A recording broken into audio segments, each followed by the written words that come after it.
tadi seperti yang disampaikan oleh Mas Fuad, saya kurang lebih ada sekitar 60 slide ya, jadi lumayan banyak juga ya. Jadi kalau misalnya nanti Bapak dan Ibu ada pertanyaan di tengah-tengah silahkan, tapi mohon maaf kalau misalnya nanti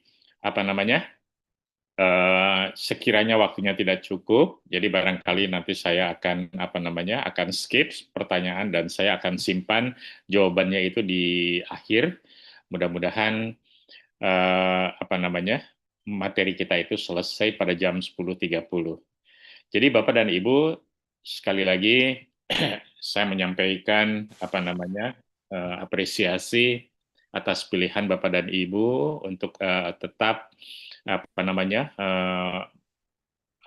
berkarir melalui jenjang fungsional perencana.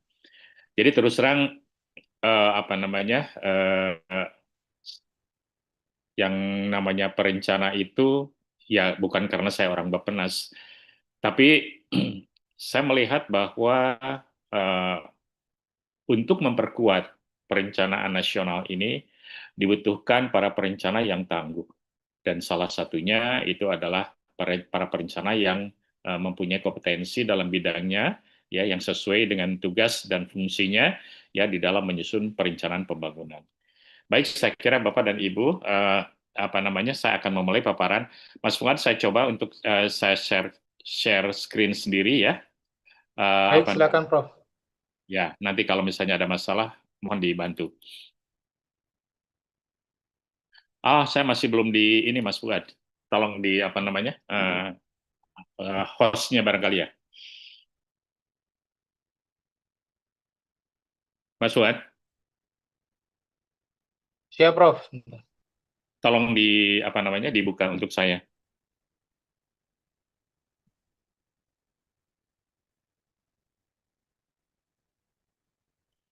Masih belum bisa, Mas Fuad.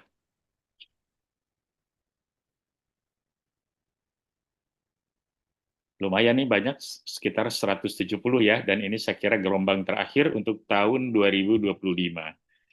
Jadi saya kira saya juga akan sharing pengalaman saya selama mengampu ya untuk fungsional muda, dan saya kira nanti saya akan coba share kepada Bapak dan Ibu ya. Mas Fuad, Mas Fuad, Mas Fuad, mohon maaf ya Bapak dan Ibu ya.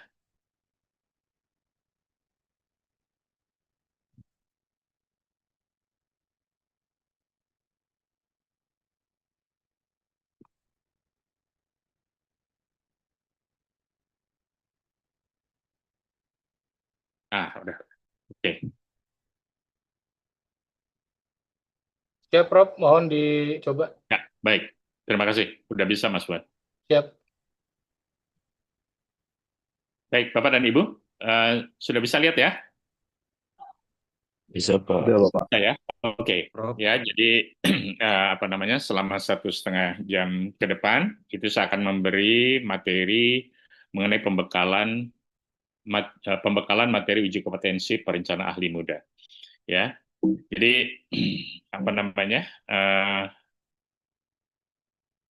isi dari paparan saya itu kurang lebih ada 5 bagian. Yang pertama itu pendahuluan. Jadi di sini berisikan mengenai pengertian kompetensi itu sendiri, ya. Lalu yang kedua itu adalah konsep dan kerangka pikir perencanaan pembangunan. Yang ketiga itu adalah SPPN, Sistem Perencanaan Pembangunan, jadi Undang-Undang Nomor 25 Tahun 2024, ya. Dan peraturan perundangan yang terkait dengan perencanaan pembangunan. Lalu yang keempat mengenai monitoring, evaluasi, dan pengendalian.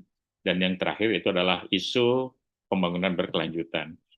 Jadi kenapa saya ambil isu pembangunan berkelanjutan, saya kira nanti saya akan jelaskan. Dan yang terakhir itu adalah beberapa contoh atau soal pertanyaan yang akan Bapak hadapi pada waktu uji kompetensi nanti.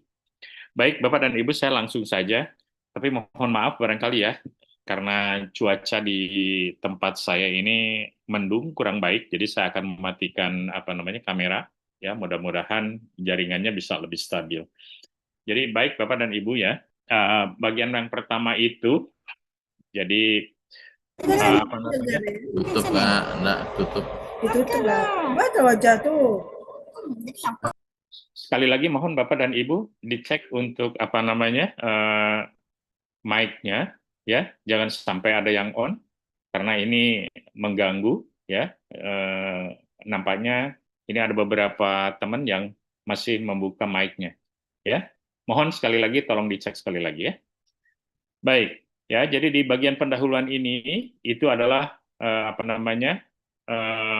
yang tadi saya sampaikan mengenai kompetensi.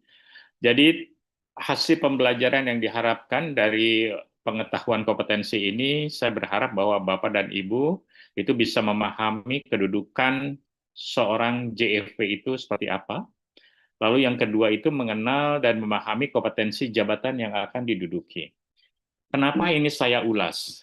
Karena ternyata ya berdasarkan pengalaman ya, jadi Bapak dan Ibu akan menghadapi uji kompetensi ya untuk kenaikan jabatan. Tapi banyak sekali Bapak dan Ibu itu tidak tahu ya kompetensi apa yang akan Bapak duduki. Ya, jadi Bapak dan Ibu itu akan uji kompetensi menjadi seorang JFP muda. Tapi Bapak dan Ibu tidak tahu kompetensi apa yang akan diduduki. Sehingga ya otomatis saya melihat berdasarkan pengalaman, jadi bagaimana Bapak dan Ibu bisa belajar kalau misalnya kompetensinya itu sendiri tidak tahu, ya. Jadi saya akan memulai dengan dari yang paling yang paling tinggi itu adalah peraturan Menteri PAN RB nomor 4 tahun 2020 tentang JFP, Jabatan Fungsional Perencana. Jadi di situ disampaikan bahwa tugas jabatan seorang fungsional perencana itu adalah untuk menyiapkan, mengkaji, merumuskan kebijakan, dan menyusun rencana pembangunan pada instansi pemerintah secara teratur dan sistematis, termasuk mengendalikan, memantau, dan mengevaluasi pelaksanaan rencana pembangunan. Ya, jadi Bapak itu nanti tugasnya akan menyiapkan, mengkaji, merumuskan kebijakan, menyusun rencana, mengendalikan, memantau, dan mengevaluasi. Begitu luasnya. Ya, tapi ya tentunya kan tidak begitu Bapak dan Ibu masuk ke jabatan fungsional tidak mungkin bisa memenuhi kompetensi semuanya itu. Ya. Nah, untuk itu diaturlah kompetensi teknis. Jadi seorang fungsional perencana muda itu ya diharapkan itu mempunyai kompetensi teknis ya untuk menyusun kriteria pemilihan alternatif. Jadi untuk kebijakan itu kriteria pemilihannya saja, belum memilih tapi menyusun kriterianya. Itu Bapak dan Ibu harus mampu. Lalu yang kedua menghasilkan rencana tahunan ya atau jangka pendek ya, baik regional dan sektor tunggal. Ya, sektor tunggal itu misalnya di bidang kesehatan, di bidang pendidikan, di bidang KPU-an ya. Itu jadi Bapak dan Ibu harus paham itu. Lalu menentukan metode dan desain pemantauan ya. Jadi bukan memantaunya keseluruhan tapi menentukan metode dan desainnya karena dianggap itu kompetensi yang disyaratkan untuk seorang JFP muda dan menentukan metode dan evaluasi rencana tahunan. Ya, itu kira-kira kompetensinya. Ya. Jadi Bapak dan Ibu itu nanti akan diukur ya apakah Bapak dan Ibu itu mampu atau tidak menjadi seorang JFP muda. Ya. Nah, jadi di sebelah kiri ini kan Bapak dan Ibu saya kira udah paham ya. Dari perencana ahli pertama naik ke jenjang muda, naik ke madya, naik ke utama. Tapi ada juga barangkali Bapak dan Ibu pindah jabatan ya yang barangkali dari jabatan lain ya, tapi karena golongannya sudah memenuhi sehingga langsung menjadi seorang JFP muda. Nah, untuk kenaikan jenjang jabatan itu dilakukanlah uji kompetensi, ya, karena ini merupakan salah satu syarat untuk kenaikan dan pengangkatan di jabatan tersebut itu. Nah, sekarang yang jadi masalah itu bagaimana sih kami itu akan mengukur tadi kompetensi yang diharapkan, ya. Lalu dengan kemampuan Bapak dan Ibu saat ini kita ukur. Nah, salah satunya yang kita ukur itu adalah melalui taksonomi Bloom. Jadi kan tadi bisa dilihat nih, ya, Bapak dan Ibu tuh dari pertama ke muda, ke madya, dan utama. Taksonomi Bloom itu, ya, khususnya untuk kognisi, ya, jadi kognisi itu adalah perilaku yang menekankan kepada aspek intelektual. Apakah Bapak dan Ibu itu perilaku dan aspek intelektualnya itu sudah mampu menjadi seorang perencana madya, seorang perencana muda, itu diukur berdasarkan kognisi ini. Jadi Bapak dan Ibu, kognisi ini ada 6, ini bisa dilihat paling kanan, ya. Itu remember itu mengingat, understand itu mengerti, apply itu mengaplikasi, lalu analyze itu menganalisis, lalu mengevaluasi, dan yang terakhir itu creating, jadi menciptakan. Nah, Bapak dan Ibu seorang muda itu diharapkan sudah mampu mengerti, understand, dan mampu mengaplikasikan, ya, terhadap konsep-konsep perencanaan. Jadi Bapak dan Ibu, ya, kalau misalnya Bapak dan Ibu ada waktu, ya, karena ada beberapa pertanyaan yang akan berkaitan dengan uji kompetensi ini, ya, beberapa pertanyaan yang berkaitan dengan kompetensi ini, saya menyarankan Bapak dan Ibu itu untuk membaca Peraturan Menteri PPN Kepala Bappenas nomor 3 tahun 2011. Ya, jadi itu yang terkait dengan kompetensi yang dipakai saat ini. Sebetulnya saat ini, ya kan, kompetensi ini sudah berubah. Yang tadinya itu kompetensi inti, kompetensi teknis, dan kompetensi spesifik itu dirubah menjadi ada keahlian perencana, lalu ada kelompok keahlian khusus, ya, dan ada keahlian personal perencana atau soft skill ini.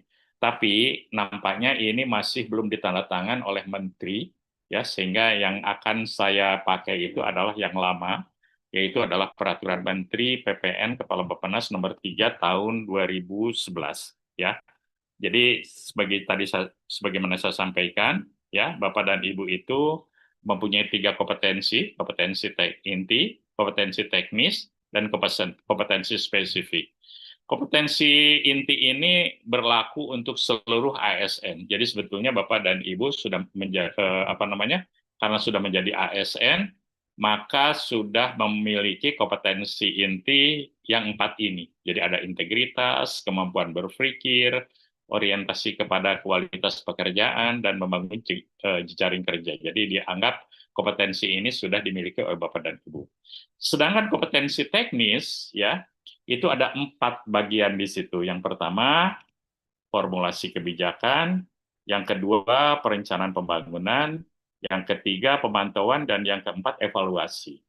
Ya, jadi mohon diingat, Bapak dan Ibu, ada 4 kompetensi di kompetensi teknis ini, yaitu kompetensi untuk memformulasikan kebijakan, kompetensi untuk perencanaan pembangunan, yang ketiga kompetensi untuk pemantauan, dan kelima kompetensi untuk evaluasi.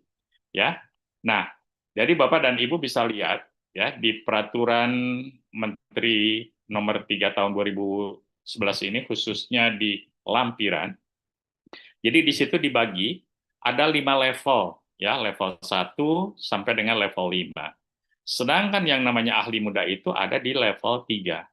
Ya, jadi Bapak dan Ibu bisa lihat di halaman 17 sampai dengan halaman 24. Jadi hanya 7 halaman saja, ya, untuk kompetensi teknis ini, dan mohon dilihat hanya untuk level 3-nya saja. Ya, jadi saya kira itu nanti ada beberapa pertanyaan yang berkaitan dengan hal itu. Ya, baik Bapak dan Ibu, ya. Nah, lalu kalau begitu pertanyaannya itu seperti apa? Jadi tadi saya sudah sampaikan taksonomi Bloom itu, ya, ada 6 kategori, ya.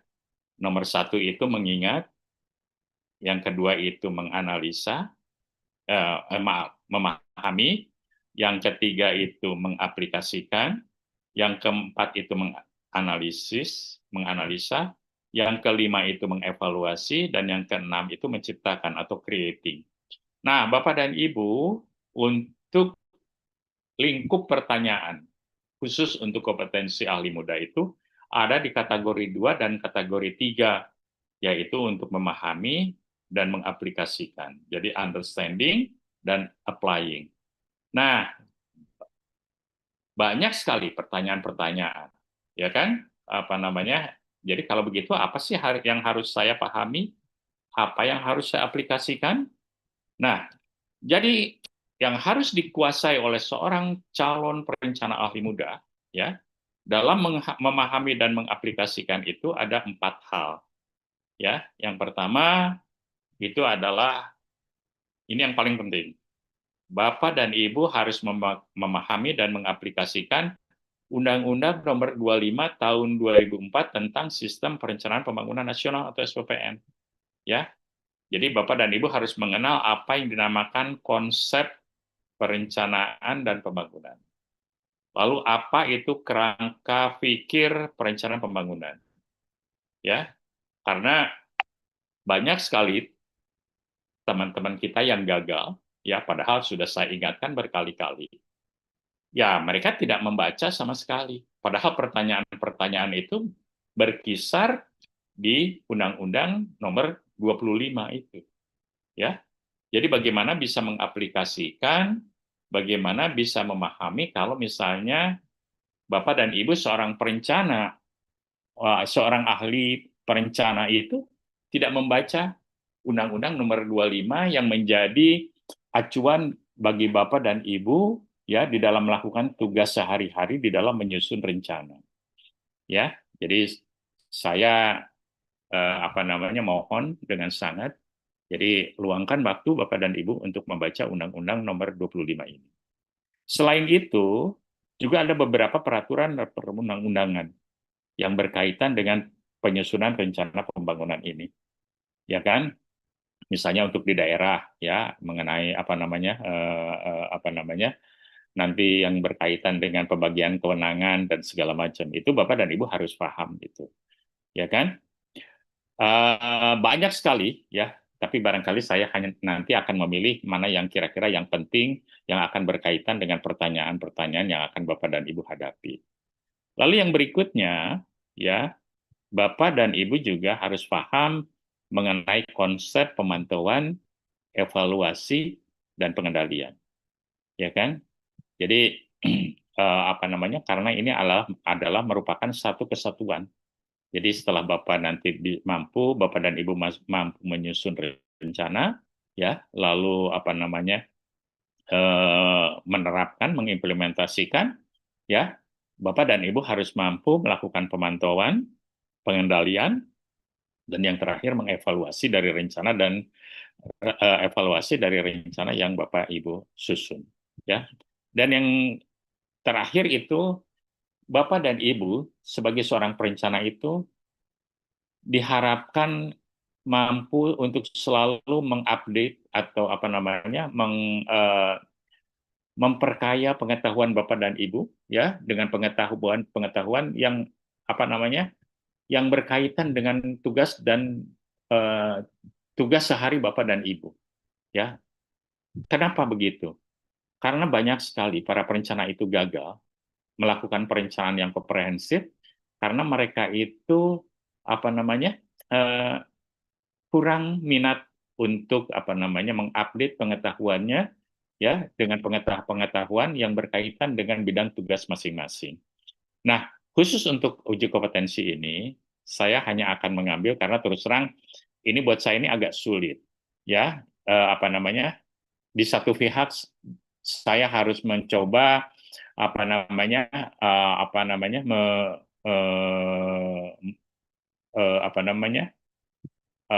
mengencourage Bapak dan Ibu untuk selalu mengupdate pengetahuan. Tapi kalau misalnya saya ambil untuk kasus daerah, provinsi, apalagi kabupaten dan kota, barangkali tidak semua orang akan paham itu.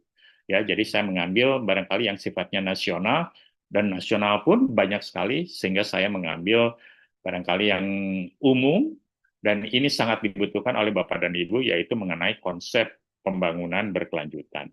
Ya, nah jadi saya kira itu kira-kira isi dari materi yang akan kita hadapi nanti. Ya, baik Bapak dan Ibu ya.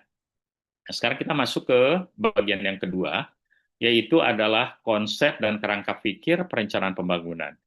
Ya, jadi setelah paparan ini diharapkan Bapak dan Ibu itu mampu untuk memahami konsepsi perencanaan pembangunan. Minimal Bapak dan Ibu termotivasi untuk mengupdate pengetahuan mengenai konsepsi perencanaan pembangunan ini.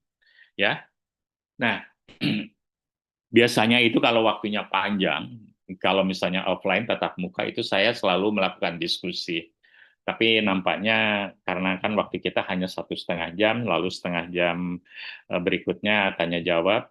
Jadi saya kira saya mencoba mempersingkat saja. Jadi diskusinya itu biasanya kita mulai dengan apa itu pembangunan. Ya, banyak sekali pengertian mengenai pembangunan ini. Tapi saya kira yang ingin saya sampaikan kepada Bapak dan Ibu, jadi pembangunan itu adalah satu upaya untuk melakukan perubahan ya dalam berbagai aspek kehidupan masyarakat. Namun ya perubahan itu harus menuju ke arah yang lebih baik. Jadi saya kira kita merasakan ya Bapak dan Ibu banyak sekali perubahan yang kita alami minimal 10 tahun ke belakang. Ya dari 10 tahun ke depan. Dari 10 tahun ke belakang ya. Jadi perubahan itu ada yang baik, ada yang buruk, ya kan? Ada yang berdampak baik, ada yang berdampak buruk. Nah, yang berdampak buruk itu adalah salah satu ekses dan bukan merupakan satu hasil dari pembangunan yang baik. Ya.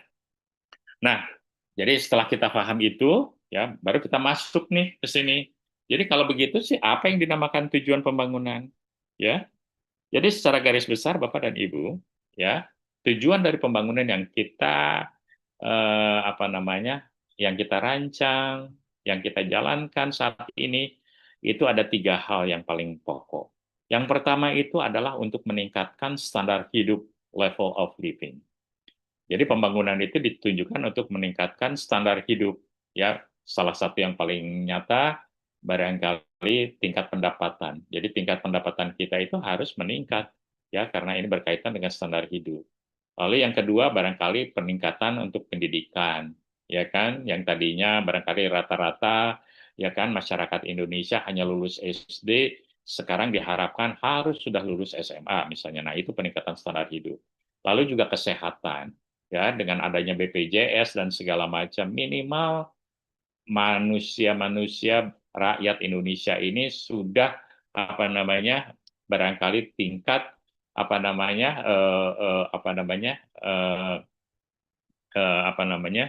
yang sakit itu barangkali menurun persentasenya dibandingkan dengan 10 tahun, 15 tahun ke belakang. Ya, jadi ini salah satu bukti bahwa pembangunan yang kita laksanakan itu sudah bisa meningkatkan standar hidup kita. Lalu yang kedua itu adalah tumbuhnya rasa percaya diri, tumbuhnya rasa percaya diri atau self esteem. Jadi barangkali Bapak dan Ibu apakah ada yang merasakan atau ya barangkali cerita-cerita ya kan. Jadi kalau dulu barangkali ya kita itu kalau misalnya ketemu orang bule, orang asing, itu kita merasa minder misalnya kan, bukan karena bahasanya, tapi kita merasa bahwa kita itu dianggap lebih miskin dari mereka, gitu kan? Barangkali begitu, ya kan? Tapi saya yakin sekarang ini kan sudah tidak begitu lagi, ya kan? Jadi kita merasa kalau misalnya ada bule ya biasa-biasa saja, gitu kan ya? Jadi ya karena kita menganggap bahwa kita sudah setara dengan mereka. Ya. Nah, itu sebagai salah satu contoh saja, ya kan? Jadi tumbuhnya rasa percaya diri. Ya, atau barangkali ya mohon maaf.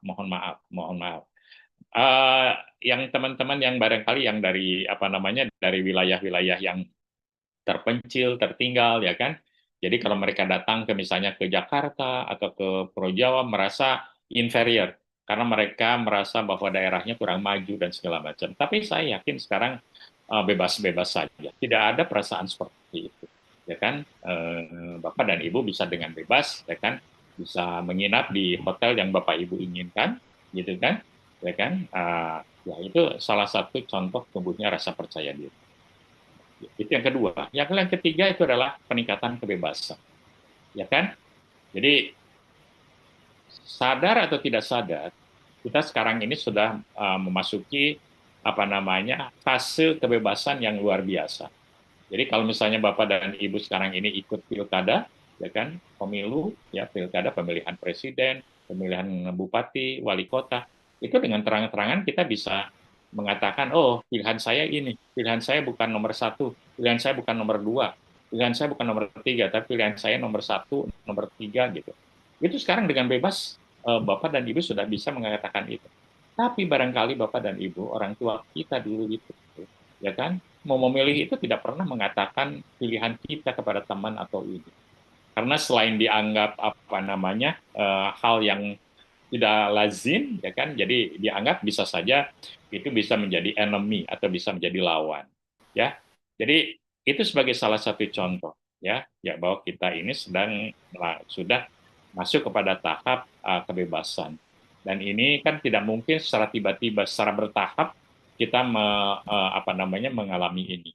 Memang kalau dulu, ya kan, tidak mungkin kebebasan itu bisa diberikan karena memang barangkali tingkat pendidikannya yang tidak semaju sekarang, ya kan, pengetahuan atau barangkali media ya dengan kebebasan yang ada, ya kan, tidak mungkin dulu itu bisa melakukan kebebasan seperti sekarang.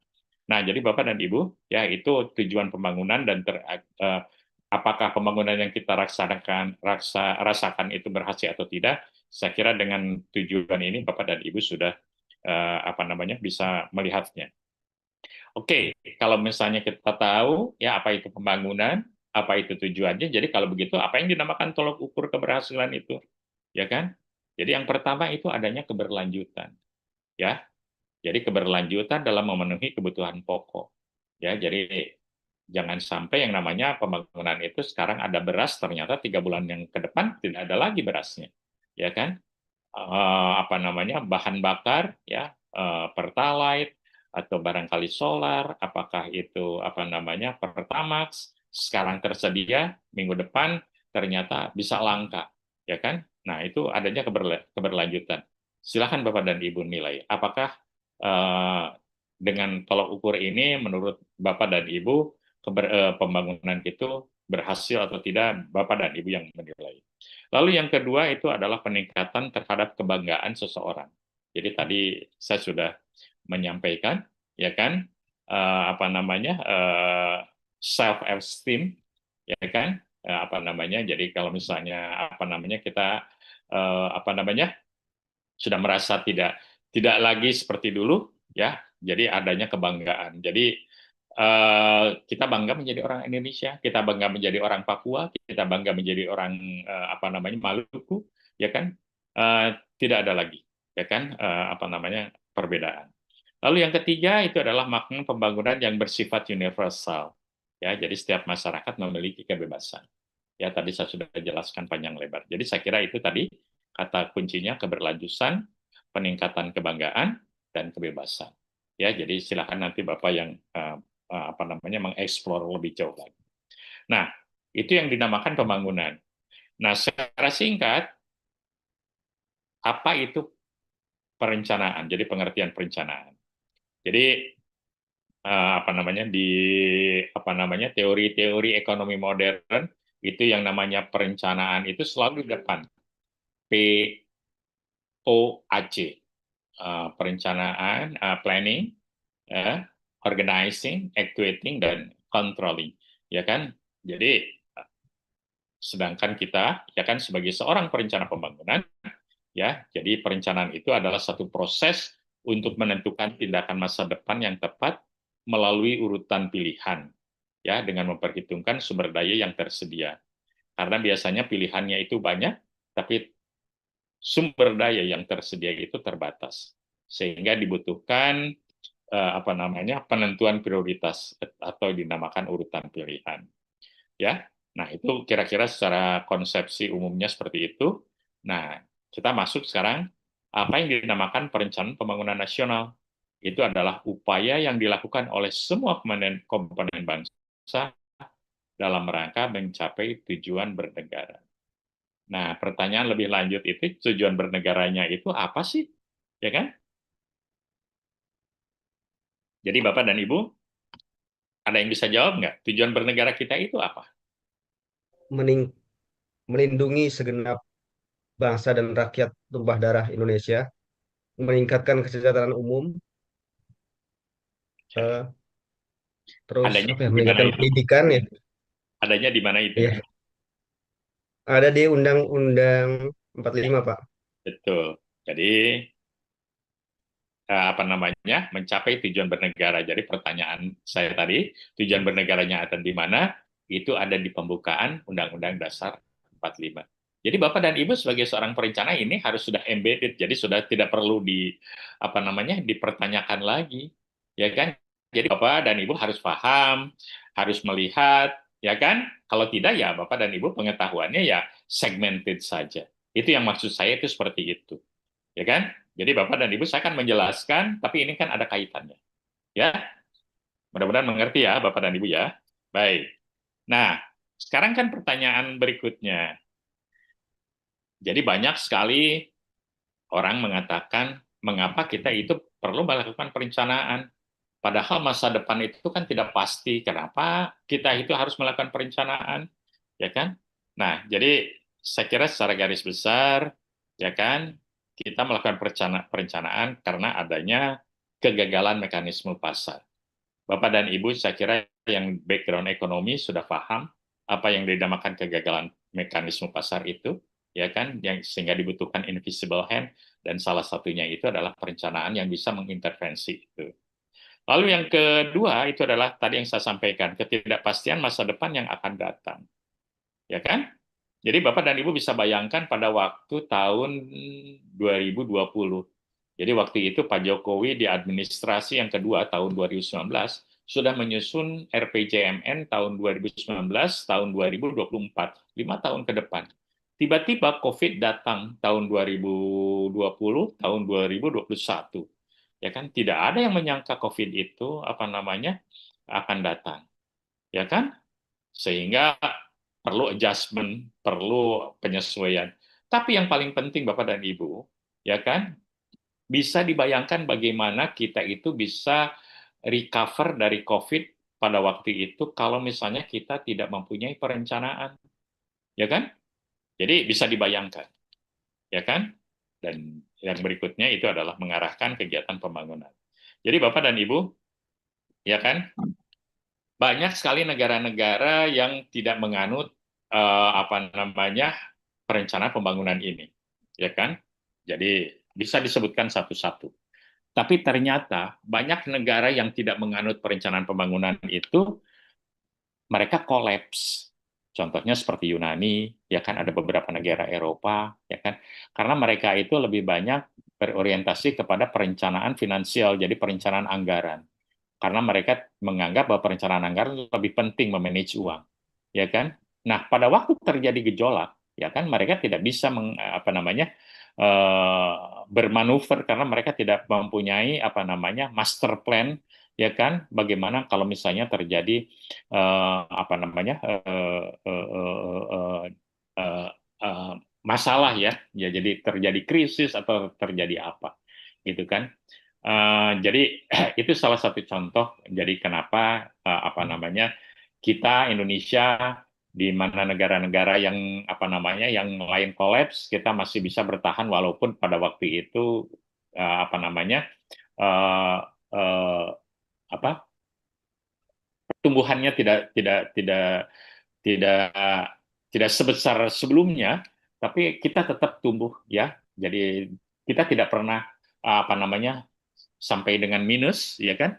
Ya karena kita mempunyai perencanaan itu, ya. Nah, jadi Bapak dan Ibu, ya kan? Kalau begitu kan kita bisa mengambil kesimpulan. Jadi kenapa perencanaan itu penting di negara berkembang, ya khususnya seperti di Indonesia sekarang ini.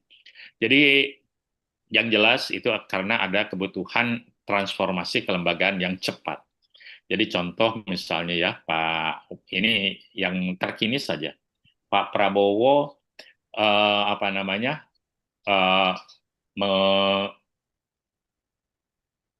menambah kementerian itu dari 33 menjadi kurang lebih sekitar 40, hampir 11 kementerian yang baru, ya kan? Tapi pas begitu dilantik, Pak Prabowo minta minggu depan harus sudah bisa bekerja. Tidak mungkin kalau misalnya kita itu tidak mempunyai perencanaan, tiba-tiba Pak Prabowo itu mengatakan seperti itu, ya kan? Jadi kita sudah mempunyai perencanaan dari awal, ya kan? Lalu ada kebutuhan transformasi kelembagaan. Jadi kita hanya tinggal memilah perencanaan-perencanaan itu dengan apa namanya kelembagaan yang diinginkan. Ya itu apa namanya salah satu bukti ya. Jadi bahwa kita itu melakukan transformasi kelembagaan yang cepat. Lalu juga ya kan perencanaan itu dibutuhkan untuk mengalokasikan sumber daya yang langka ke dalam saluran yang produktif. Sumber daya yang langka itu yang paling utama itu finansial, ya kan, dana, dan yang kedua itu manusia, ya kan. Dan ya dengan perencanaan itu mudah-mudahan kita bisa mengalokasikan dana dengan sumber daya manusia yang lebih apa namanya efisien, ya. Dan yang berikutnya itu adalah dampak psikologis sifat perencanaan itu dalam perekonomian dunia, ya kan? Jadi kalau misalnya kita itu misalnya masuk dalam forum dunia, ya kan? Ada standar-standar perencanaan yang bisa diakui di dunia ini ya. Apakah itu pertumbuhan, apakah itu ini. Nah, itu salah satu bukti ya bahwa apa namanya kita bisa diakui di dunia. Nah, saya kira silakan Bapak dan Ibu nanti eksplor lagi. Tapi umumnya perencanaan itu menggunakan statistik dan matematika, ya kan? Jadi modelnya itu ekonomi ya, apakah itu pertumbuhan, ya kan, penduduk dan segala macam, ya kan? Jadi biasanya, ya kan, perumusan-perumusan yang menggunakan sifat yang apa model-model yang sifat kuantitatif ini itu akan jauh lebih konsisten dibandingkan dengan kualitatif, ya. Makanya apa namanya kita masih menganut perencanaan itu masih menggunakan model-model ekonomi yang sifatnya matematis ya.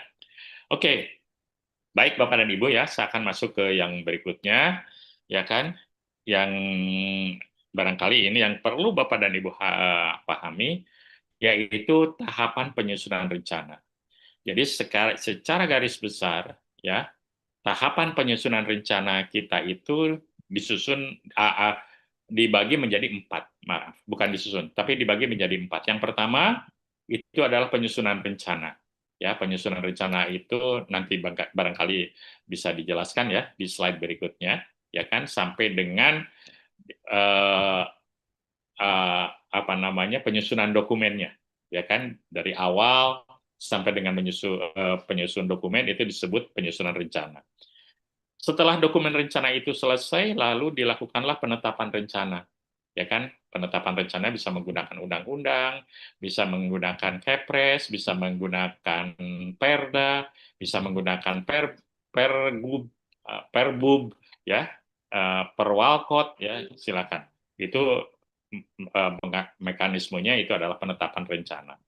Lalu yang ketiga, setelah ditetapkan, ya kan, itu dilaksanakan rencana itu. Di dalam pelaksanaan rencana itu dilakukanlah pengendalian pelaksanaan rencana, termasuk di dalamnya itu dilakukan monitoring. Ya, dan yang terakhir itu adalah melakukan evaluasi keberhasilan dari pelaksanaan rencana. Dan biasanya hasil evaluasi ini merupakan feedback untuk penyusunan rencana pada periode perencanaan berikutnya. Nah, jadi ini tadi yang Bapak dan Ibu yang saya sampaikan, ya kan, ada 4 tahapan. Nah, ini siklusnya ya ada 12 kurang lebih ya. Nomor 1 sampai dengan nomor 10 itu biasanya dinamakan penyusunan rencana. Ya kan? Jadi mulai dari penilaian keadaan saat ini, lalu dinilai arah pembangunannya seperti apa, lalu formulasi tujuan dan sasaran pembangunannya seperti apa, lalu dikaji alternatif strategi pembangunannya bagaimana, lalu ditetapkan prioritasnya, dirumuskan kebijakannya sampai dengan nomor 10 itu disusun rencana tindaknya. Ya, ini jadi satu dokumen biasanya, satu dokumen. Nah, lalu di situ masuk tadi ya ditetapkan ya penetapan rencana. Setelah ditetapkan, lalu dilakukanlah pelaksanaan. Di situ dilakukan monitoring pelaksanaan rencana ya, dan yang terakhir itu evaluasi rencana pembangunannya. Jadi kurang lebih siklusnya itu ada 12 seperti ini. Ya. Nah, Bapak dan Ibu, ya saya hanya ingin mencoba menggambarkan keberhasilan. Tadi kan banyak keberhasilan yang sudah, tapi ternyata masih ada permasalahan yang kita hadapi saat ini. Yang pertama itu adalah ego sektoral, ya kan? Jadi kita masih merasakan adanya ego sektoral di antara para aparat pemerintah yang melaksanakan kegiatan pembangunan. Jadi ada unit atau dinas atau instansi yang cenderung mengatakan bahwa instansinya lah yang paling penting, ya kan? Yang lain itu pendukung saja, ya kan? Jadi ya, jadi bisa dibayangkan ini yang menghambat koordinasi, yang menghambat kolaborasi, padahal yang namanya pembangunan itu tidak mungkin dilaksanakan oleh satu instansi saja, tapi dibutuhkan kolaborasi dari antar instansi, tidak hanya di pusat tapi juga kolaborasi antara instansi di pusat maupun instansi di daerah. Ya kan? Jadi bisa dibayangkan kalau misalnya ada instansi yang masih mempunyai ego sektoral ini, dan ini yang akan menjadi penghambat pembangunan. Ya, lalu yang kedua itu adalah ego daerah. Jadi ego daerah itu, ya itu barangkali ya karena akibat yang seharusnya tadinya itu kan pada awal-awal reformasi ini, ya kan, pemerintah itu mendorong proses pembangunan itu dengan memberikan wewenang dan alokasi dana ke daerah itu bisa lebih daerah itu lebih terdorong lagi, gitu kan? Jadi tidak tergantung kepada pusat. Tapi ternyata kenyataannya justru malah meningkatkan adanya ego daerah, khususnya daerah-daerah yang merasa barangkali dari segi finansial merasa lebih kuat dibandingkan dengan daerah-daerah yang lainnya. Ini juga sama merupakan salah satu hambatan ya di dalam perencanaan, di dalam pelaksanaan pembangunan, karena kita tahu persis, apalagi bapak-bapak yang di daerah tidak mungkin kita itu berdiri sendiri, daerah berdiri sendiri, perlu kolaborasi ya di antara daerah kita dengan tetangga ya, dengan tetangga kita, ya kan? Dan ini ya merupakan salah satu faktor yang menghambat juga. Dan ketiga itu adalahnya keterpaduan, ya kan? Jadi masih kurang terpadunya antara perencanaan dengan penganggaran itu masih terjadi di beberapa tempat, ya kan? Dan juga di beberapa tempat itu masih kurang terpadu baik di tahapan perencanaan maupun tahapan pelaksanaan dan pengawasannya, ya. Saya kira untuk jangka pendek, ya kan, hal ini tidak berpengaruh. Tapi bisa dibayangkan kalau misalnya itu terjadi terus-menerus, ya kan, setiap tahun dan pada jangka panjang, pasti arah pembangunan atau target pembangunan yang kita rencanakan itu tidak mungkin bisa terwujud, ya kan? Jadi ini saya kira masalah-masalah yang kita hadapi di dalam perencanaan pembangunan ini. Nah, kalau begitu, apa sih kira-kira yang menjadi dampak? Ya, jadi kalau tadi misalnya bisa dibayangkan satu daerah tidak berkoordinasi dengan daerah yang lain, lalu satu instansi tidak bisa berkoordinasi dengan instansi yang lain, ya, itu salah satu buktinya masih terjadinya masalah ketimpangan pembangunan, ya kan? Padahal yang namanya ketimpangan pembangunan ini sudah berpuluh-puluh tahun. Dana yang digelontorkan setiap tahun makin meningkat, ya kan? Ya kan? Jadi barangkali Bapak dan Ibu silahkan mengintrospeksi ya, barangkali ya salah satunya ya itu tadi ketimpangan pembangunan yang terjadi itu karena akibat tadi ini, masalah-masalah perencanaan pembangunan yang tadi saya sampaikan. Juga masalah kemiskinan dan kesempatan kerja, ya kan? Banyak program kemiskinan, banyak program yang menciptakan kesempatan kerja, tapi ternyata masalah kemiskinan dan kesempatan kerja ini merupakan satu masalah persisten yang selalu muncul setiap tahun. Kalau misalnya di dalam pilkada ini malah menjadi komoditi ya untuk bahan kampanye. Tapi seharusnya ya kan ini juga menjadi cerminan. Jadi pasti ada yang salah ya, dan saya kira nanti Bapak dan Ibu yang bisa mengeksplor apa kira-kira yang menjadi masalah ini. Lalu juga masalah daya saing, kemudahan investasi, ya kan? Itu pasti Bapak dan Ibu bisa melihat. Banyak sekali investasi yang terhambat itu karena masalah perizinan. Karena perizinan tidak dikeluarkan oleh instansi yang berwenang. Ya kan? Itu selalu kita dengar seperti itu. Lalu masalah pemberantasan korupsi.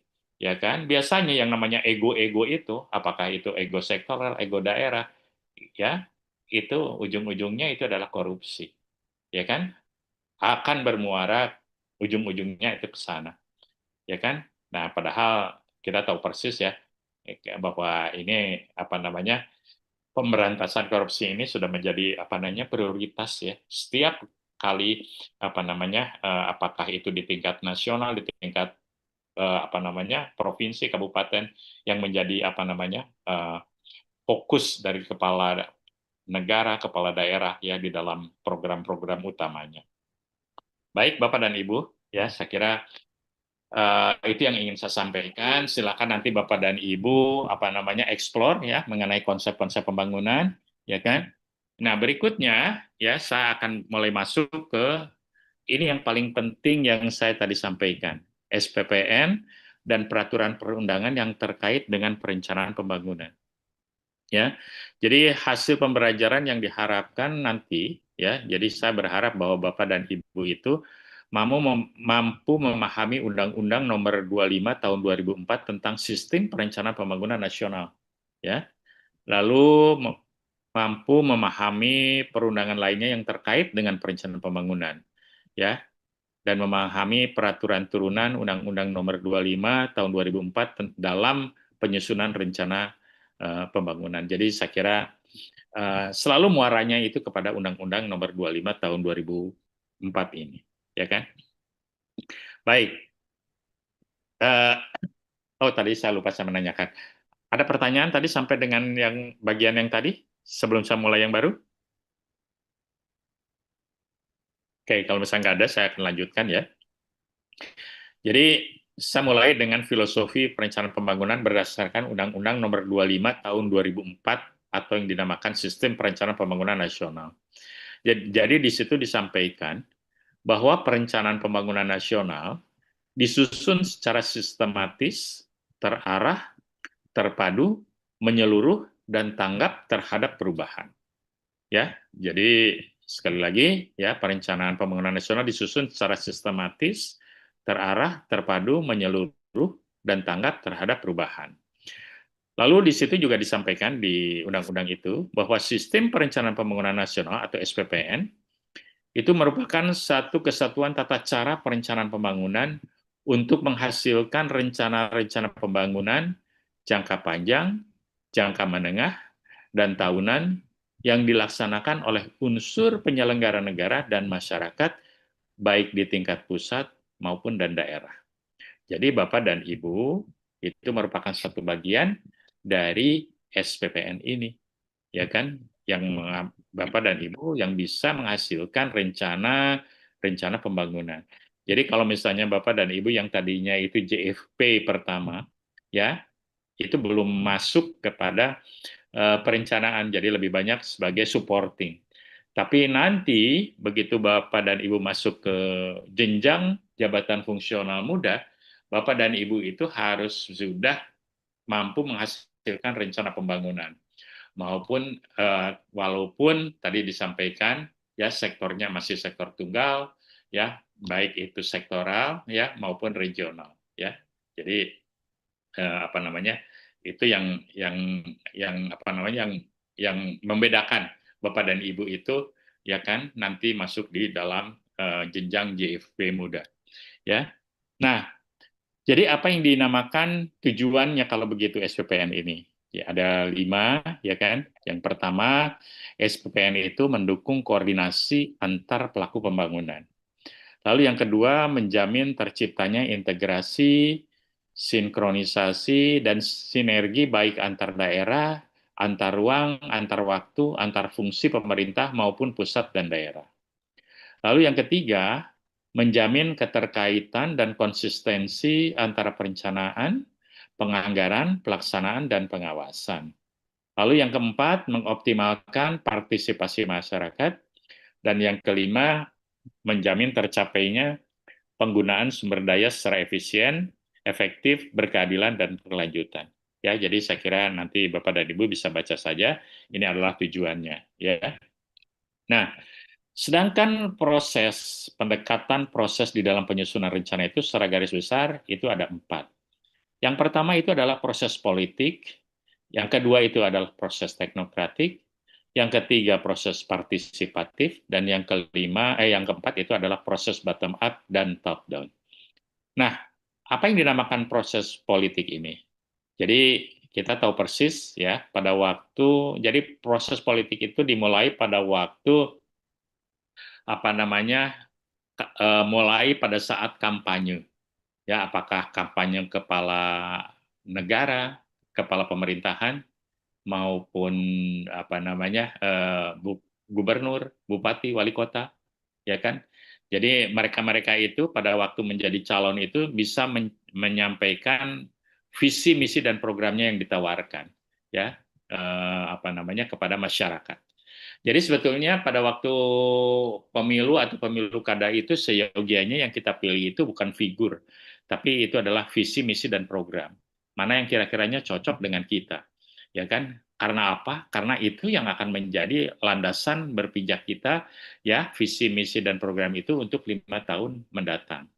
Ya, setelah mereka terpilih, ya, apakah itu presiden, gubernur, bupati, wali kota, ya, visi, misi dan programnya itu diambil, ya, untuk dijadikan dasar bagi penyusunan rencana pembangunan untuk 5 tahun ke depan selama masa administratifnya. Jadi itu yang dinamakan proses teknokratik.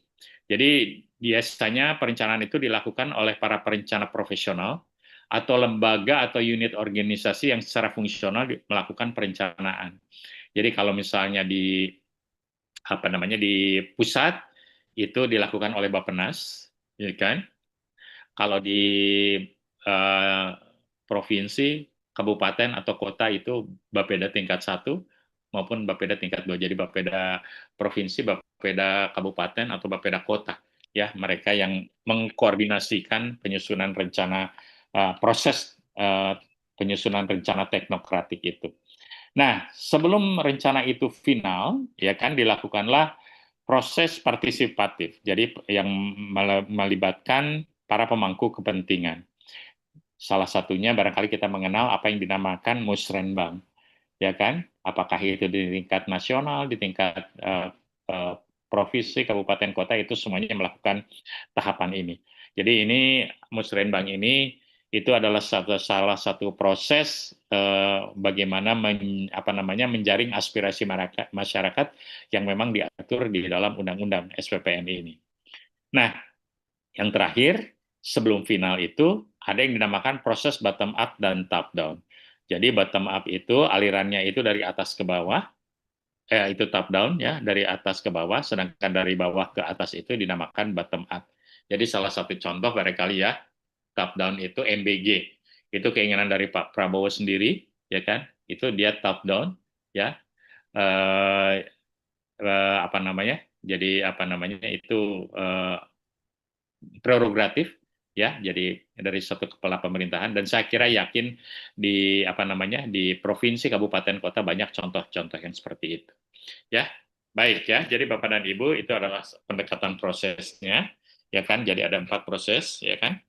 Nah, juga ada ruang lingkup di dalam SPPN ini. Ya, jadi di tingkat nasional, di tingkat daerah itu ada perencanaan yang sama, yang yang analogi, ya, tapi barangkali skupnya yang berbeda. Jadi contoh untuk jangka panjang, ya kan, di tingkat nasional itu dinamakan rencana pembangunan jangka panjang nasional, ya kan. Tapi di daerah, apakah itu di provinsi, kabupaten, kota, dinamakan rencana pembangunan jangka panjang daerah, ya kan. Jadi RPJPN di tingkat pusat, tapi di tingkat daerah namanya RPJPD, ya kan. Lalu juga di tingkat nasional ada yang namanya Rencana Pembangunan Jangka Menengah Nasional atau RPJMN, ya kan. Di daerah ada yang namanya Rencana Pembangunan Jangka Menengah Daerah atau RPJMD, ya. Nah, itu juga di sini boleh sudah disingkat disarikan. Jadi penetapannya seperti apa, ya kan? Kalau misalnya di tingkat nasional itu menggunakan undang-undang, ya kan? Di daerah itu digunakan peraturan daerah, ya kan? Lalu juga untuk nasional, di jangka menengah di tingkat nasional itu melalui peraturan presiden. Kalau misalnya di daerah melalui peraturan kepala daerah, ya kan? Jadi saya kira Bapak dan Ibu silakan nanti tolong dicermati lagi. Nah, Bapak dan Ibu, ya kan? Bapak dan Ibu juga diminta, ya kan, bisa mengerti bagaimana kaitan dari RPJP dari tingkat rencana pembangunan jangka panjang, dari mulai jangka panjang sampai dengan jangka tahunan, ya kan? Bagaimana alurnya? Lalu alur di tingkat nasional, di tingkat daerah itu seperti apa, dan bagaimana kaitannya antara nasional dengan daerah itu. Nah, itu yang diatur di dalam Undang-Undang SPPN yang di sebelah kiri ini. Sedangkan yang di sebelah kanan ini, ya, dari rencana, ya kan, menjadi anggaran, ya kan, itu diatur oleh Undang-Undang Keuangan Negara. Nah, saya kira yang sebelah kanan itu kita tinggalkan saja, tapi kita lebih fokus nanti yang sebelah kiri, yang hal-hal yang diatur melalui Undang-Undang SPPN. Nah, kira-kira begitu Bapak dan Ibu, ya. Nah, pengalaman saya ini mengampu sekali lagi, ya, teman-teman banyak yang tidak lulus, ya kan, karena mereka tidak membaca Undang-Undang SPPN ini. Jadi saya kira jangan sampai ini hal terulang, ya kan. Jadi saya memberikan satu ringkasan. Biasanya ringkasan ini saya saya simpan di lampiran, ya kan. Tapi sekarang saya masukkan di bagian pembahasan. Mudah-mudahan Bapak dan Ibu itu bisa lebih termotivasi, ya, untuk bisa membaca. Jadi saya kira ini khusus untuk teman-teman yang belum pernah membaca. Mohon maaf yang barangkali yang sudah membaca, ya kan. Tapi yang belum membaca, ya kan, saya akan coba sarikan ada beberapa hal. Yang pertama, bahwa Undang-Undang SPPN ini disahkan tanggal 5 Oktober tahun 2004, ya kan. Jadi di Undang-Undang SPPN ini terdiri atas 10 bab, ada 37 pasal, ya kan. Nah, dari 37 pasal ini barangkali Bapak dan Ibu yang paling penting itu adalah di pasal 10 sampai dengan pasal 30, ya kan? Kalau pasal 1 sampai 9 itu ya di situ ada ketentuan umum, ada asas dan tujuan tadi, ya. Apa yang dinamakan tujuan SPPN tadi kan sudah dibahas, ya. Lalu di ruang lingkup cakupannya seperti apa, lingkup RPJP, RPJMN, RKP seperti apa, ya kan, sampai dengan Renstra itu diatur. Nah, tapi, ya kan, untuk yang pasal 10 sampai dengan pasal 30, ini yang barangkali kita sebagai seorang perencana itu harus mampu memahaminya. Ya, jadi bagaimana kita menyusun rencana pembangunan jangka panjang nasional, ya kan, jangka panjang daerah, ya, lalu jangka menengah nasional, jangka menengah daerah, ya kan, lalu bagaimana menyusun Renstra, ya, lalu bagaimana menyelenggarakan musrenbang, ya kan, lalu apa namanya, menyusun RKP, menyusun RKPD, melaksanakan musrenbangnya, ya kan, sampai dengan yang terakhir itu melalui apa namanya, tata cara pengendalian dan evaluasi. Ya, jadi ini apa namanya, saya sudah sampaikan di sini ya. Jadi mudah-mudahan apa namanya, Bapak dan Ibu apa namanya, eh, eh, bisa menjawab nanti semua pertanyaan-pertanyaan yang berkaitan dengan Undang-Undang SPPN ini. Ya, oke, ya Bapak dan Ibu. Jadi tadi kan kita sudah berbicara SPPN, tapi selain SPPN itu sebetulnya ada beberapa undang-undang yang memang berkaitan dengan perencanaan pembangunan nasional. Ya, jadi contohnya barangkali Undang-Undang Nomor 3, Undang-Undang Nomor 23 tahun 2014 tentang pemerintah daerah. Ya, jadi ini pengganti Undang-Undang Nomor kalau nggak salah Nomor 33 ya tahun 2003 kalau nggak salah ya. Jadi mengenai di sini itu yang paling penting urusan pembagian urusan pemerintahan. Ya, jadi kaitannya dengan pasal 9 ayat 1 dengan nomor 5. Ya, lalu yang kedua juga ada Undang-Undang Nomor 59 tahun 2024 tentang rencana pembangunan jangka panjang nasional. Karena Undang-Undang Nomor 59 tahun 2024 ini menjadi acuan di dalam menyusun rencana pembangunan sampai dengan tahun 2045 ke depan. Ya, jadi ini menjadi dasar hukum bagi penyusunan rencana kita. Ya, nah itu di tingkat undang-undang. Selanjutnya barangkali di tingkat peraturan yang lainnya juga banyak sekali, banyak sekali, ya kan? Dan saya hanya ingin mengambil yang paling apa namanya, yang paling penting, yang sering kita pakai itu Undang-Undang PP Nomor 17 tahun 2017 tentang sinkronisasi proses perencanaan dan penganggaran pembangunan. Jadi di sini diatur mengenai penyusunan dan penelaahan apa namanya Renja, RKP, ya, dan daftar proyek prioritas. Jadi sebagai bagian dari RKP. Ya, karena sehari-hari kan nanti Bapak dan Ibu akan berbicara mengenai hal ini. Ya. Nah, jadi ini gambaran saja ya bagaimana apa namanya PP nomor 17 sampai dengan PP 17 tahun 2017 ini, ya kan? Jadi Bapak dan Ibu di sini ada 6 hal yang diatur, ya, yaitu adalah integrasi pendanaan, penyusunan resource envelope, penyusunan pagu, RKP, dan pengendalian prioritas. Ya, ini apa namanya apa namanya isi dari Undang-Undang 17 tahun 2017 ini. Lalu juga bagaimana mensinkronisasikan perencanaan di tingkat pusat dan daerah, ya kan? Jadi kita tahu persis ya di tingkat nasional ini ada domain politik ya. Nah ini masih nawacita, mohon maaf ya. Tapi ini kan sudah diganti jadi astacita. Jadi ini adalah domain dari presiden kita ya di tingkat nasional, dan di sebelah kiri ini adalah domain politik gubernur, bupati, wali kota. Nah kita sebagai perencana bagaimana harus bisa apa namanya mensinkronkan domain-domain politik ini, keinginan dari presiden kita, keinginan dari gubernur kita, keinginan dari apa namanya bupati wali kota kita, ya kan? Biasanya kita melakukan multilateral atau bilateral meeting, ya, yang ujung-ujungnya bagaimana kita ini apa namanya di pelaksanaan itu bisa semua kepentingan ini terakomodasi, ya. Jadi itu kira-kira apa namanya dari esensi dari Undang-Undang Nomor 17 ini.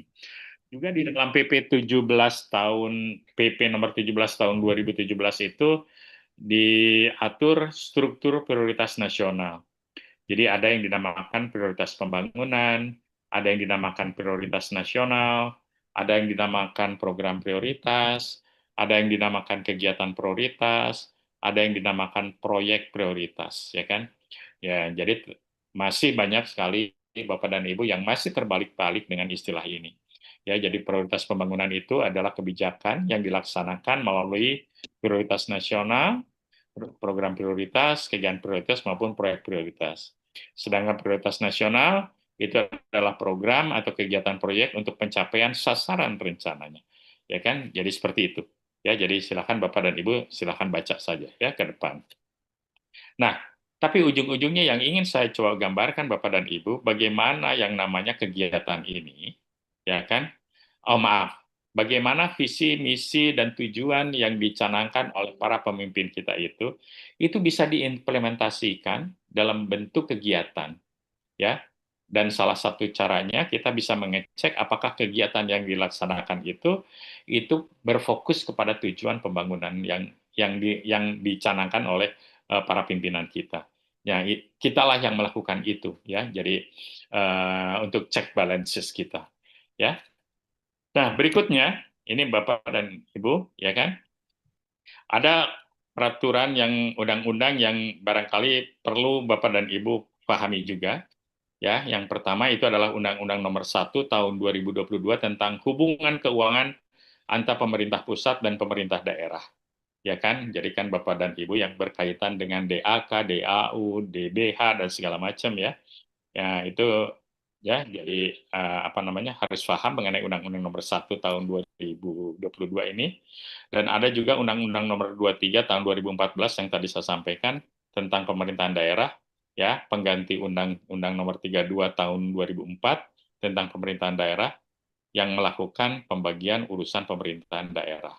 Ya, jadi jangan sampai nanti Bapak dan Ibu merencanakan tapi melewati batas kewenangan dari lingkup bidang kerja yang kita tekuni. Jadi jangan sampai misalnya kalau di tingkat nasional ya jangan sampai kita merencanakan yang seharusnya menjadi domain atau kewenangan pemerintah daerah. Dan sebaliknya jangan sampai kita di pemerintah daerah itu melakukan perencanaan tapi domainnya itu barangkali bukan ada di kewenangan instansi yang kita yang kita tekuni, ya. Ini contoh saja barangkali Undang-Undang Nomor 3 Tahun 2014 tentang pemerintahan daerah, jadi kita tahu persis ya di urusan pemerintahan itu ada urusan absolut, ada urusan pemerintah umum, ada urusan konkuren. Jadi di konkuren itu ada urusan wajib, ada urusan pilihan. Ya, jadi kita tahu persis di absolut itu adalah milik dari nasional. Ya, ada 6, ya, politik luar negeri, pertahanan, keamanan, justisi atau hukum, moneter dan fiskal dan agama. Jadi jangan sampai kita yang di daerah barangkali ya melakukan perencanaan di lingkup urusan nasional ini. Demikian juga di daerah ada urusan wajib dan urusan pilihan. Urusan wajib itu yang berkaitan dengan pelayanan dasar, ya kan? Yang ini juga perlu difahami oleh teman-teman yang ada di tingkat pusat utamanya. Nah, ini contoh saja persandingan pembagian urusan pemerintahan. Biasanya setiap tahun ini selalu berkembang, ya. Dan saya berharap barangkali Bapak dan Ibu ya selalu bisa mengupdate pengetahuannya mengenai urusan pemerintahan ini setiap tahunnya. Oke, ya, Bapak dan Ibu, ya itu yang ingin saya sampaikan di bagian di bagian tadi ya undang-undang SPPN. Nah, yang berikutnya ini adalah monitoring, evaluasi dan pengendalian. Jadi hasil pembelajaran yang diharapkan, mudah-mudahan Bapak dan Ibu bisa memahami konsep dasar yang terkait dengan monitoring, evaluasi, dan pengendalian. Ya, jadi ini pengalaman lagi Bapak dan Ibu. Ya, ternyata masih banyak Bapak dan Ibu itu terbalik-balik definisi mengenai pemantauan, pengendalian, dan evaluasi. Jadi ini overview saja, yang barangkali yang dinamakan pemantauan itu adalah kegiatan yang mengamati perkembangan pelaksanaan rencana, ya kan? Lalu mengidentifikasi serta mengantisipasi permasalahan yang timbul atau yang akan timbul untuk dapat diambil tindakan sedini mungkin. Itu pemantauan. Sedangkan pengendalian itu adalah serangkaian kegiatan manajemen yang dimaksudkan untuk menjamin agar suatu program kegiatan yang dilaksanakan sesuai dengan rencana yang ditetapkan. Ya, sedangkan evaluasi adalah rangkaian kegiatan yang membandingkan realisasi masukan atau input, ya, dan realisasi keluaran atau output, dan hasil atau outcome terhadap rencana dan standar yang sudah kita rencanakan sebelumnya. Ya, jadi itu barangkali mudah-mudahan tidak tertukar antara pemantauan, pengendalian, dan evaluasi. Nah, jadi ini bagaimana peran monitoring, evaluasi, dan pengendalian dalam siklus perencanaan.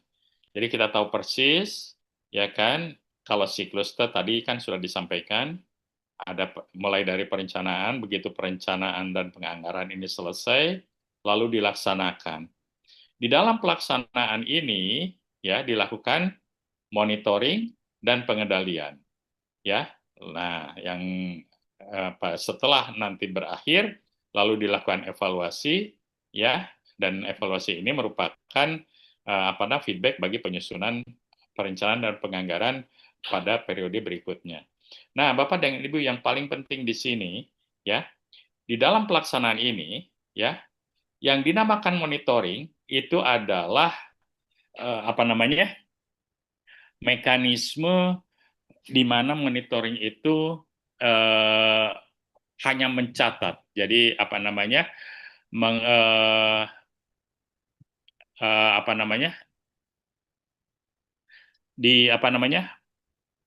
mencatat apakah pelaksanaan ini sudah sesuai atau tidak, ya. Kalau misalnya tidak sesuai, baru dilakukanlah pengendalian. Jadi pengendalian itu tindakan bagaimana untuk mengkoreksi agar rencana itu bisa dilaksanakan sesuai dengan apa yang diharapkan. Jadi biasanya pengendalian itu dilakukan untuk mempercepat atau memperbaiki tata kelola biasanya, ya.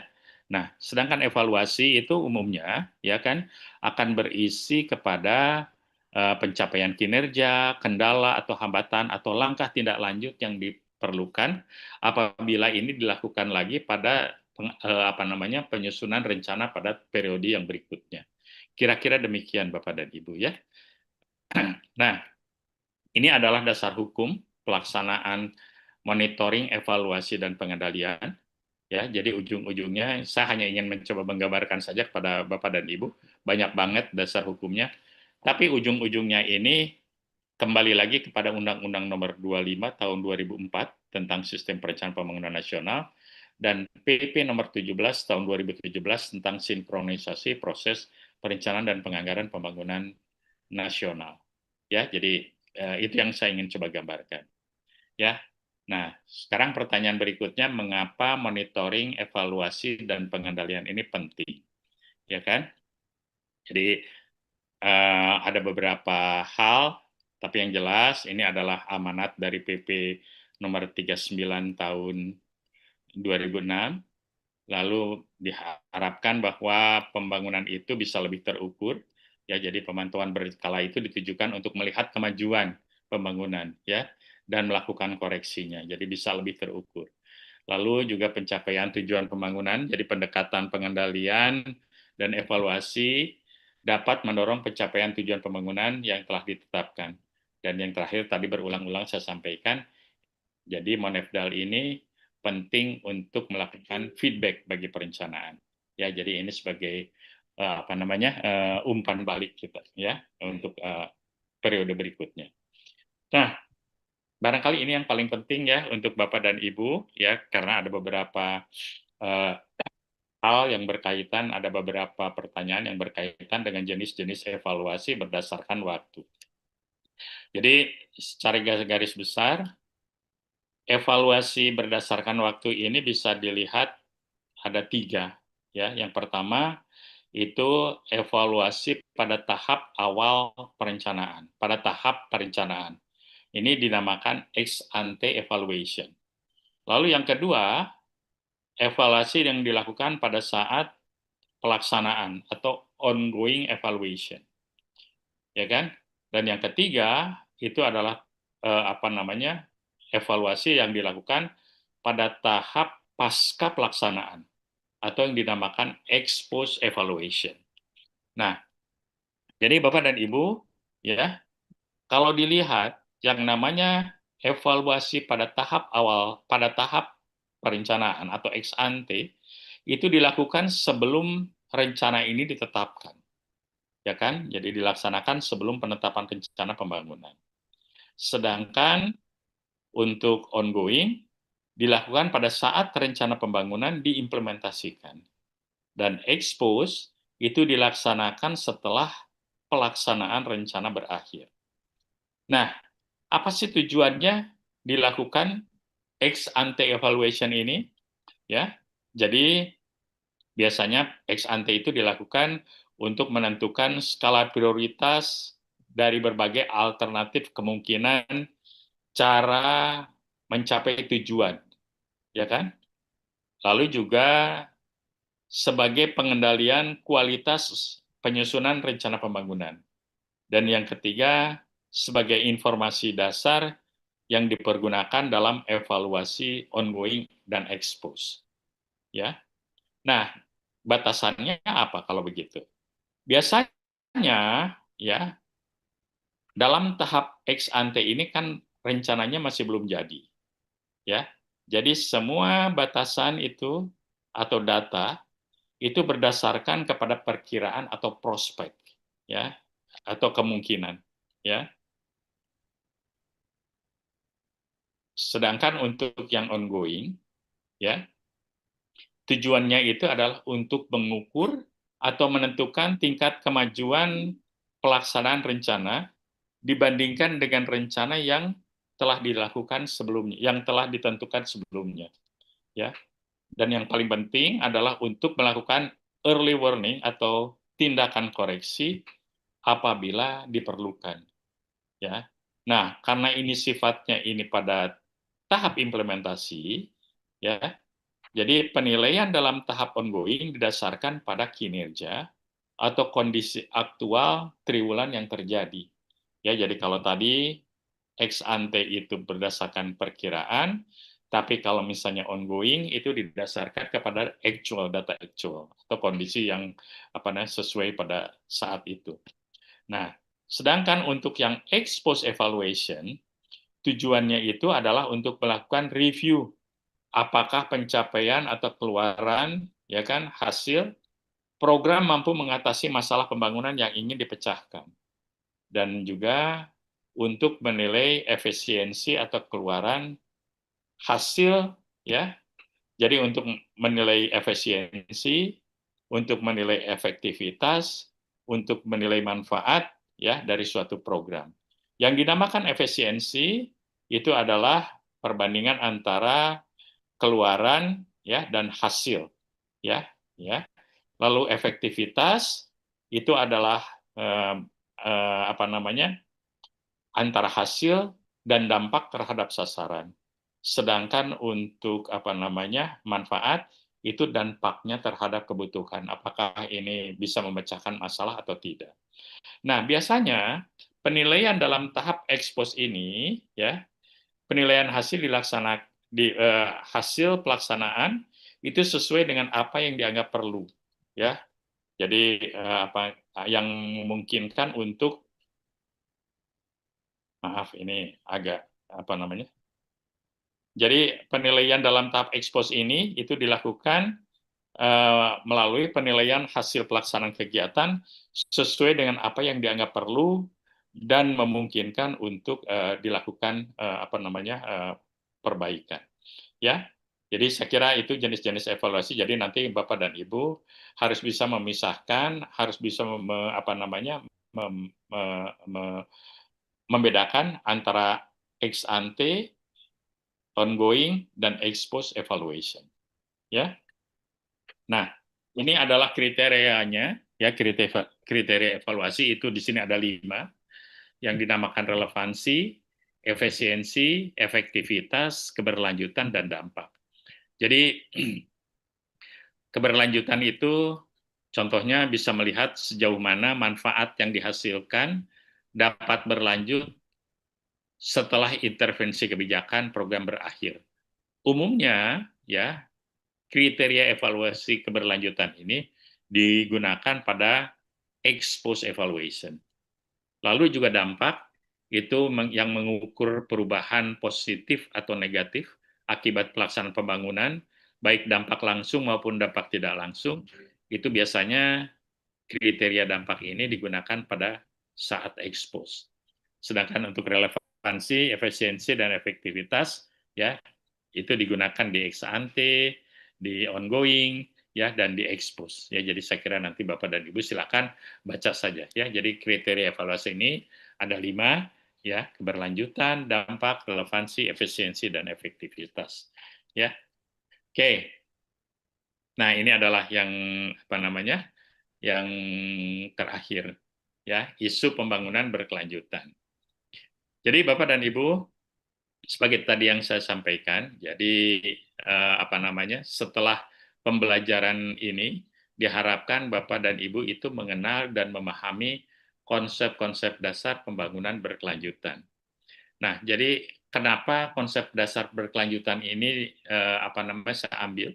Ya, jadi ini contoh saja di sasaran utama pembangunan ekonomi di RPJMN tahun 2020 sampai dengan tahun 2024 itu ada 5 indikator, ya. Yang pertama itu adalah pendapatan per kapita, ya, kemiskinan, kepemimpinan, lalu daya saing sumber daya manusia, dan yang terakhir itu adalah intensitas emisi gas rumah kaca. Ya, jadi itu disampaikan bahwa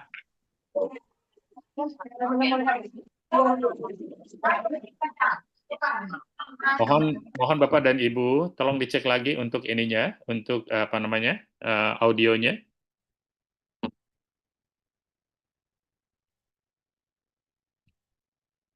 Oke.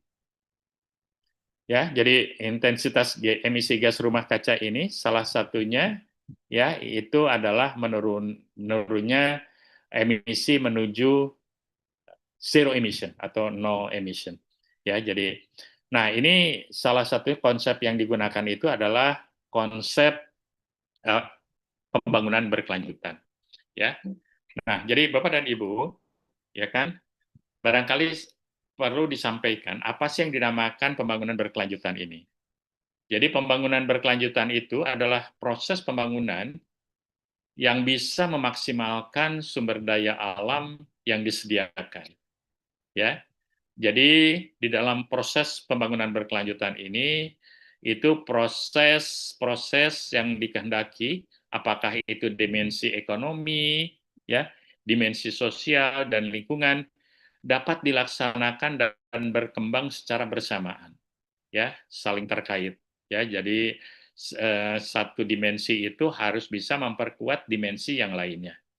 Jadi kan kita sekarang hanya berfokus kalau ekonomi saja, sosial saja, lingkungan saja. Tapi yang dinamakan pembangunan berkelanjutan, semua dimensi ini diharapkan bisa saling memperkuat dan berkembang secara bersamaan. Sebetulnya ada dimensi tambahan yang lain, yaitu dimensi teknologi. Tapi saya kira untuk teknologi ini kita abaikan saja. Jadi kita fokus kepada 3 dimensi ini, dimensi ekonomi, sosial, dan lingkungan. Jadi 3 sudut pandang dari setiap dimensi ini harus bisa diintegrasikan secara harmonis. Karena tanpa ini kemajuan pembangunan tidak tercapai secara berkelanjutan. Jadi contoh, ya kan, untuk dimensi ekonomi, jadi kita harus bisa memaksimalkan kesejahteraan manusia melalui pendekatan ekonomi di tengah kendala modal, sumber daya, dan teknologi. Jadi di sini di dalam dimensi ekonomi ini sumber daya alam itu menjadi modal dasar. Jadi ini yang paling penting. Jadi sumber daya alam merupakan modal dasar. Lalu konservasi sumber daya alam akan mendukung pembangunan ekonomi pada jangka panjang. Ya. Juga di dimensi sosial, ya. manusia dan berbagai organisasi sosial itu merupakan pelaku kunci. Jadi biasanya mereka beranggapan di dalam dimensi sosial ini, kegagalan dalam mencapai tujuan pembangunan seringkali disebabkan oleh diabaikannya faktor-faktor sosial, karena berbagai program dalam pembangunan tidak dapat dilaksanakan secara efektif dan efisien. Jadi kegagalan tersebut dapat mempengaruhi integritas lingkungan. Jadi bagaimana kaitan antara sosial, ekonomi, dan lingkungan bisa tercermin di sini. Demikian juga dengan dimensi lingkungan. Jadi integritas lingkungan merupakan faktor penentu dalam menjaga stabilitas ekosistem global. Jadi lingkungan tidak boleh diganggu apabila menginginkan kualitas lingkungan yang prima. Lalu terganggunya integritas lingkungan dapat menyebabkan labilnya sistem penunjang kehidupan. Dan pada akhirnya gangguan terhadap integritas lingkungan dapat mengganggu pelaksanaan pembangunan itu sendiri. Jadi Bapak dan Ibu di sini, Bapak dan Ibu itu harus bisa memahami bagaimana ketiga dimensi ini ya masing-masing itu trade-off-nya seperti apa. Jadi kalau sosial tadi berfokus kepada kemiskinan, pemerataan, dan pengembangan kelembagaan, sedangkan ekonomi kepada pertumbuhan dan efisiensi, lingkungan itu berfokus kepada integritas ekosistem, daya dukung lingkungan, keanekaragaman hayati, ya, dan sebagainya. Jadi bagaimana semuanya itu bisa saling bisa mengisi. Jadi contohnya bagaimana antara sosial dengan ekonomi itu, ya, jadi kalau ekonomi tadi bertumbuh kepada pertumbuhan, sosial itu kepada kemiskinan dan pemerataan, sehingga di sini dibutuhkan redistribusi pendapatan, ya, lalu penciptaan lapangan kerja, dan barangkali bantuan yang tepat sasaran misalnya, ya. Lalu antara sosial dengan lingkungan, bagaimana meningkatkan partisipasi masyarakat, mengkonsultasikan masyarakat dan pluralisme antara masyarakat, ya, yang bisa yang tadinya masyarakat adat, ya kan, dengan pembangunan itu bisa tersentuh, ya, seperti hal-hal seperti itu yang barangkali yang ingin diharapkan bisa dimengerti. Nah, lalu konsep-konsep pembangunan yang berkelanjutan ini barangkali Bapak dan Ibu silakan nanti diperdalam lagi, ya. Bapak dan Ibu harus mengenal apa yang dinamakan pembangunan hijau. Ya, jadi pembangunan hijau itu adalah model pembangunan yang menekankan pada keseimbangan antara pertumbuhan ekonomi, keberlanjutan lingkungan, dan keadilan sosial. Ya, jadi contoh misalnya penerapannya transportasi hijau, ya kan? Jadi mempromosikan penggunaan transportasi publik, sepeda, kendaraan listrik, ya. Lalu ada pengelolaan limbah yang baik, ya.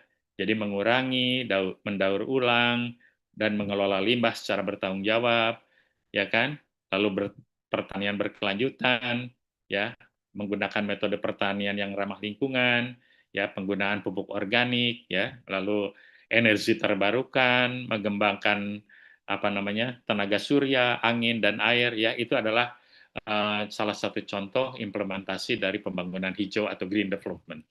Lalu juga ada yang namanya pembangunan rendah karbon atau low carbon development, ya kan? Jadi ini juga merupakan platform pengembangan baru yang mempertahankan pertumbuhan ekonomi melalui aktivitas emisi gas rumah kaca dan intensitas emisi gas rumah kaca yang rendah serta mengulangi penggunaan sumber daya alam. Ya, jadi ini contoh-contoh pembangunan berkelanjutan. Lalu juga Bapak dan Ibu juga sudah mengenal apa yang dinamakan SDGs, ya kan? Jadi SDGs ini kita tahu persis ada 17 goal, ada 169 target, ya kan? Ada kurang lebih sekitar 280-an indikator, ya kan? Jadi bagaimana agenda pembangunan yang sudah kita sepakati ini, SDGs ini bisa terdistribusi di dalam perencanaan yang kita susun. Ini contoh saja bagaimana mengintegrasikan SDGs dalam RPJMN 2025 tahun 2029. Jadi kita tahu persis bahwa RPJMN kita ini ada 5 pilar. Ya, ada pilar sosial, pilar ekonomi, pilar lingkungan, pilar hukum, dan tata kelola. Jadi bagaimana masing-masing indikator ini, ya kan, itu masuk di dalam pilar. Jadi contohnya untuk kemiskinan itu masuk di dalam pilar sosial ada 9 indikator, ya. Lalu misalnya apa namanya untuk kesenjangan di pilar ekonomi itu ada 5 indikator, ya. Di lingkungan itu ada apa namanya air bersih dan sanitasi, ya misalnya di situ 5 indikator, ya. Jadi seperti itulah. Jadi kurang lebih ada sekitar 160 target SDGs itu sudah terintegrasi di RPJMN. Nah, saya kira itu Bapak dan Ibu, ya. Jadi apa namanya yang ingin saya sampaikan, ya. Jadi mudah-mudahan apa namanya saya hanya ingin mencoba sekali lagi ya apa mengencourage Bapak dan Ibu untuk selalu bisa mengupdate pengetahuannya karena itu apa namanya akan sangat membantu di dalam tugas dan Bapak dan Ibu, tugas Bapak dan Ibu ya di dalam menjalankan penyusunan rencana pada apa namanya eh, eh, jenjang Bapak dan Ibu yang akan diduduki. Ya. Dan ini adalah beberapa contoh soal ya yang nanti akan Bapak hadapi, Bapak Ibu hadapi ya untuk yang muda ini. Ini contoh saja, ya kan?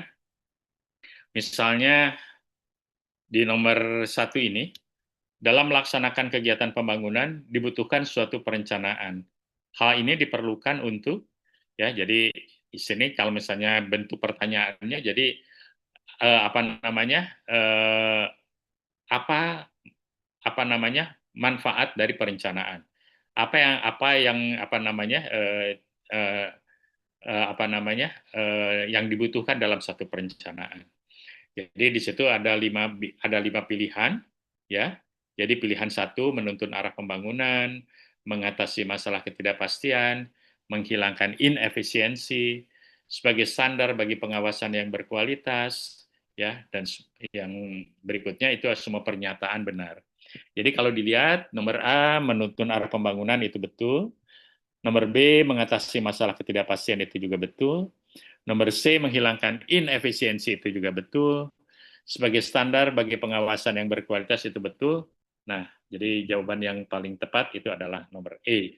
Jadi semua pertanyaan itu benar. Nah, lalu nomor 2 misalnya ya, ciri suatu perencanaan pembangunan yang dipersiapkan dengan baik adalah A. Terdapat evaluasi pembangunan masa lalu, B. Merinci tujuan dan prioritas pembangunan, C. Tujuan diterjemahkan dalam target pembangunan, D. Perencanaan tersusun dengan baik termasuk sektor swasta, dan E.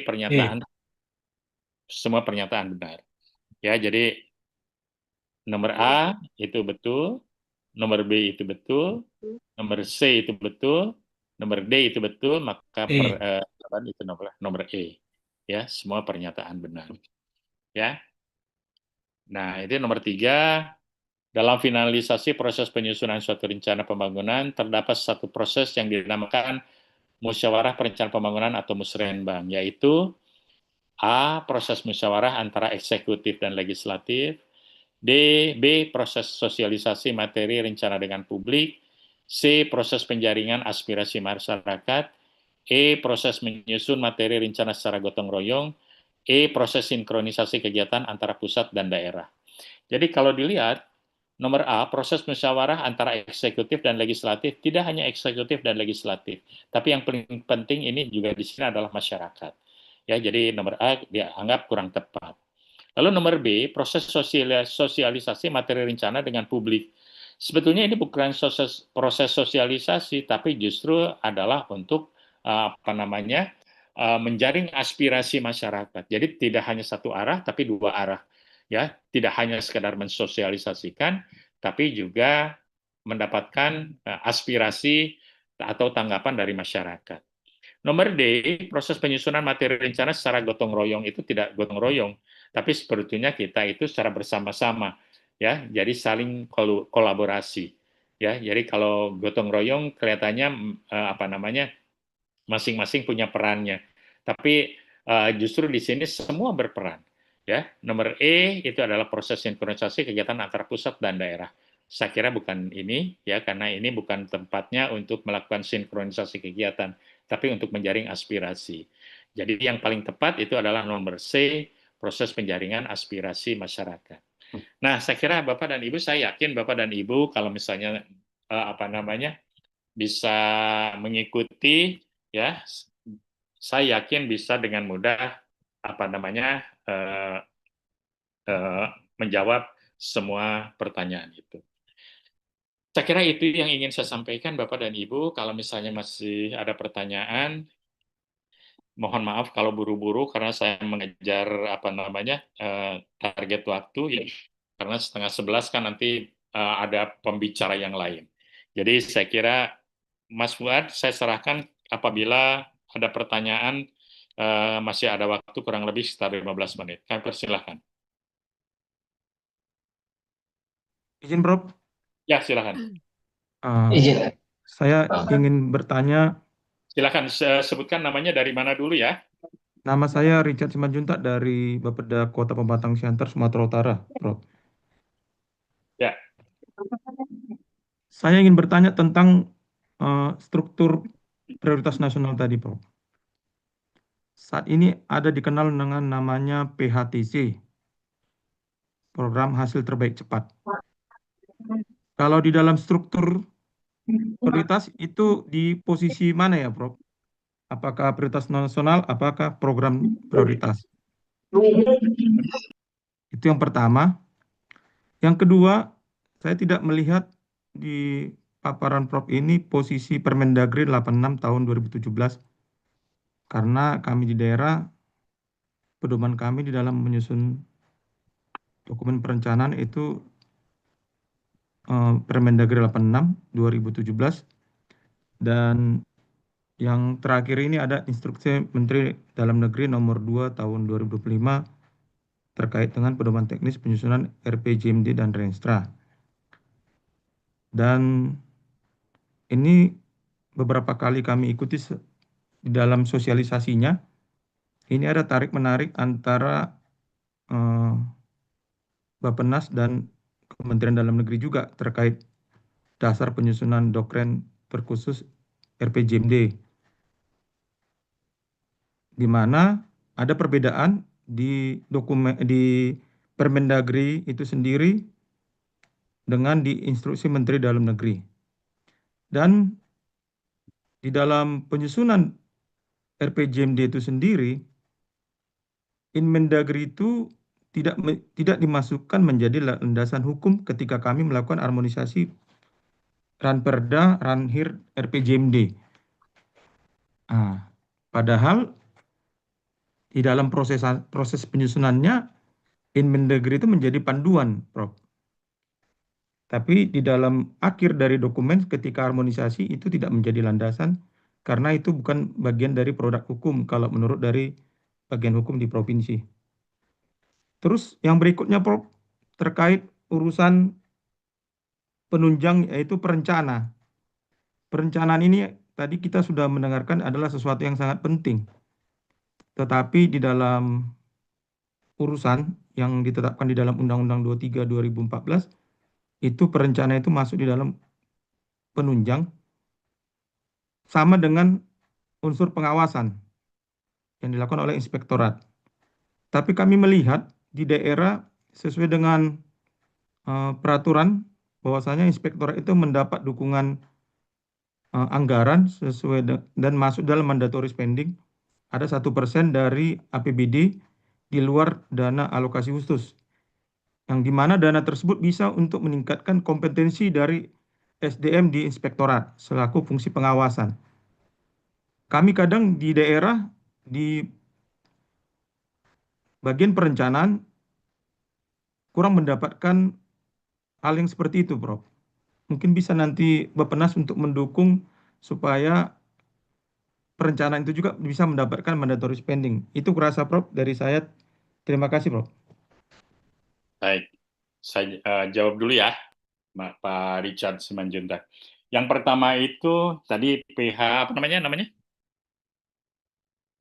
TC, Prof, Program Hasil Terbaik Cepat. Ya, Quick Wins ya. Iya, Quick Wins. Oke.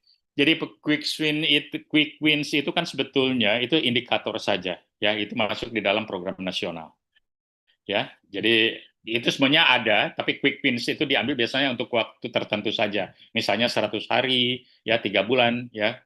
Nah makanya itu tidak masuk di dalam struktur prioritas yang ada di PP nomor 17, ya, karena itu kan hanya mengambil snapshot saja untuk beberapa untuk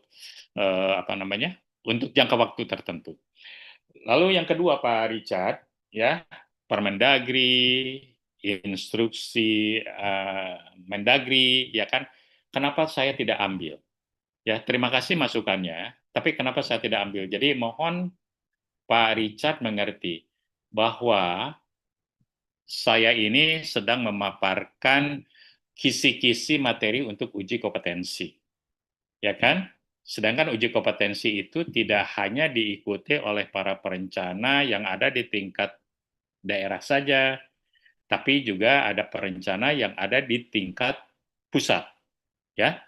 Nah, Pak Richard tahu persis kan, teman-teman yang di pusat itu tidak menggunakan Permendagri atau instruksi Mendagri, ya. Makanya saya hanya mengambil apa yang ada di dalam undang-undang saja. Jadi bukannya tidak penting apa yang dinamakan Permendagri atau instruksi Dagri itu, tapi saya akan mengambil apa yang yang tertulis di dalam undang-undang SPPN saja. Jadi makanya untuk Permendagri dan instruksi Dagri itu tidak saya gunakan.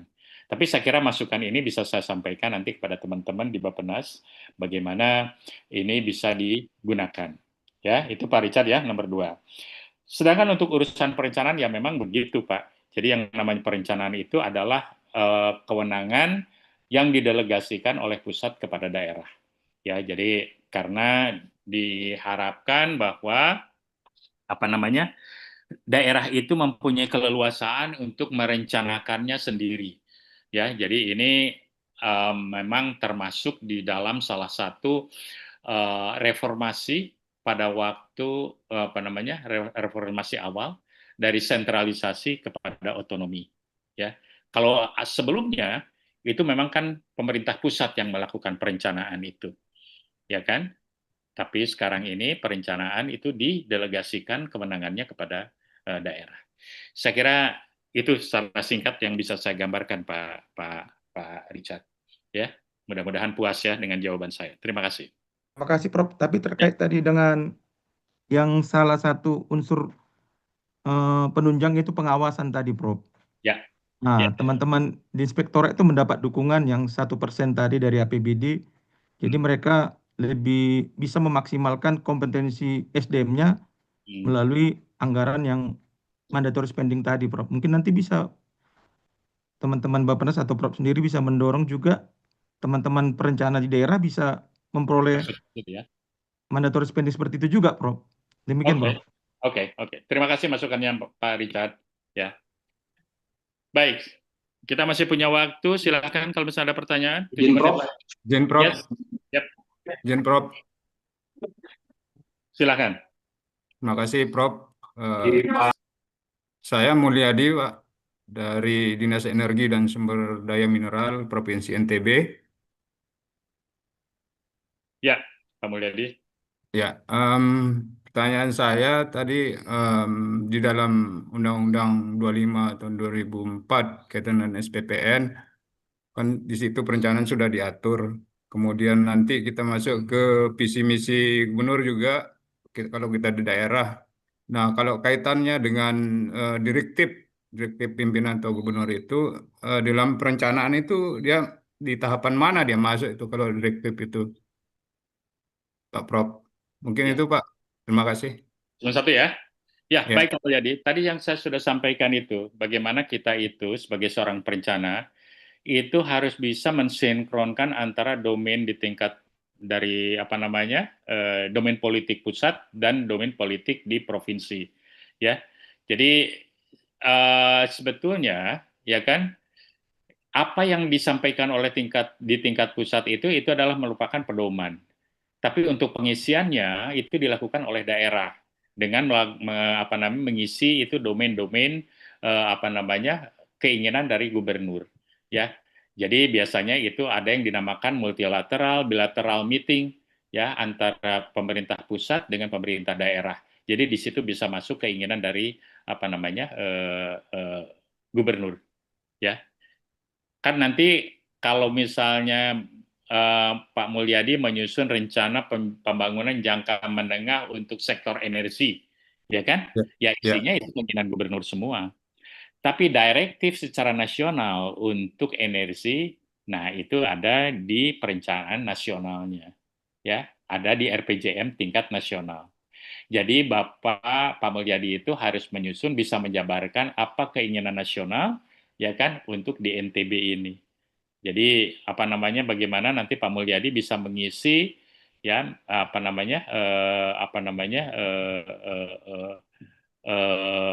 target nasional itu, ya, di NTB. Kira-kira begitu, kira-kira ya Pak Mulyadi, ya, secara singkat. Terima kasih, Prof. Sama-sama, Pak Mulyadi. Silahkan, kalau misalnya ada yang lain, masih ada 4 menit lagi. Izin, Prof. Ya, silahkan. Mohon izin, Prof. Saya Danang dari pemerintah daerah Kabupaten Cianjur, lebih tepatnya di Dinas Tenaga Kerja dan Transmigrasi. Dari mana? Dari Dinas Tenaga Kerja dan Transmigrasi, Prof. Dinas Tenaga Kerja dan Transmigrasi Cianjur, Prof.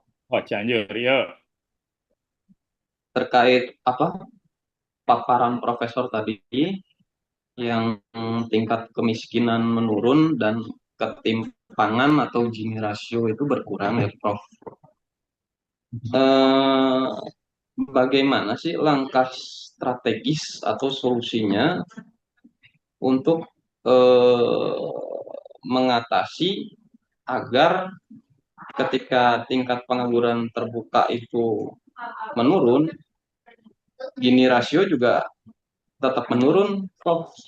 Karena antara tingkat pengangguran terbuka dengan tingkat kemiskinan itu terkadang tidak sinergi. Jadi ketika tingkat pengangguran terbukanya itu menurun, tingkat kemiskinan malah naik, disebabkan karena Gini rasio gap yang tinggi. Nah, ada nggak solusinya, Prof, agar kami bisa melakukan kebijakan atau langkah-langkah strategis di bidang tersebut dengan tusi kami di bidang ketenagakerjaan. Terima kasih, Prof. Oke. Mas Danang, barangkali bukannya saya tidak mau menjawab ini, tapi ini panjang banget, ya kan? Nanti saya akan berikan nomor handphone saya, jadi kita nanti bisa diskusi, ya, melalui WhatsApp, ya. Siap, Prof. Kasihan nanti untuk teman-teman yang lain, karena kan ini kaitannya hanya dengan uji kompetensi, ya. Tapi itu kan yang Pak Danang tanyakan itu mengenai materi penyusunan rencananya, ya. Jadi ini materi yang lain lagi, ya. Ya. Oke. Baik, masih ada 2 menit lagi, ya, kasihan yang lain. Izin, Prof, saya bisa, Prof. Prof Bidang. Silakan. Suaranya Prof, putus. saya mau bertanya sedikit, Prof, karena saya belum begitu terlalu memahami kan. Apa dan bagaimana peran perencana ahli muda ini dalam siklus manajemen pembangunan nasional atau pembangunan daerah dari nasional ke daerah, Prof? Bagaimana, Prof, menurut Profesor? Gimana? Maksudnya gimana, Pak? Bagaimana peran perencana muda ini nantinya dalam siklus manajemen pembangunan nasional ke daerah? Oke, saya kira ini dengan Mas siapa nih? Dengan Arde Sapari dari Pemkab Kabupaten Ogan Komering Ilir, Prof Dida. Oke. Jadi gini Mas, saya kira ini kan tadi yang saya sampaikan. ya. Kan yang namanya jenjang perencanaan itu kan bermacam-macam. Sedangkan yang ketiga itu, Bapak itu berperan di dalam menyusun rencana sektor tunggal, ya kan? Mas kerja di mana sekarang? Sekarang di Pemda Kabupaten Oki itu di bagian kerjasama sekarang saat ini. Oke, bagian kerjasama ya? Iya.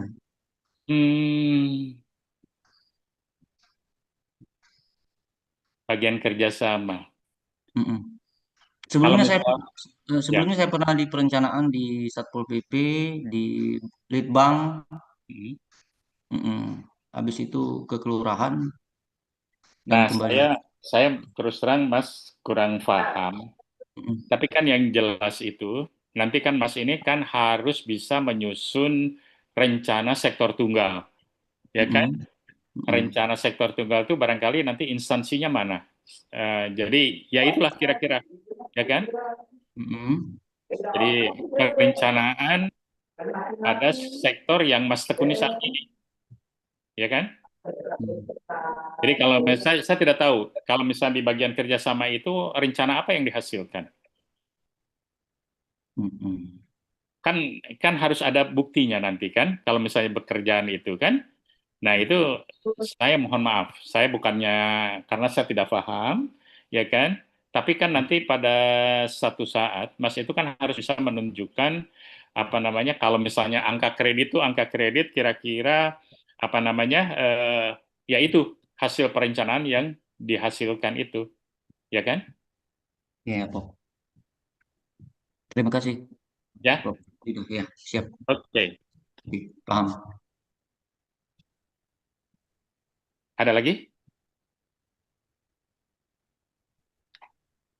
Mas Fuad, kayaknya sudah jam 10:30. Izin Prof, mau tanya sedikit lagi Prof. Ya. Izin Prof. Ya silakan.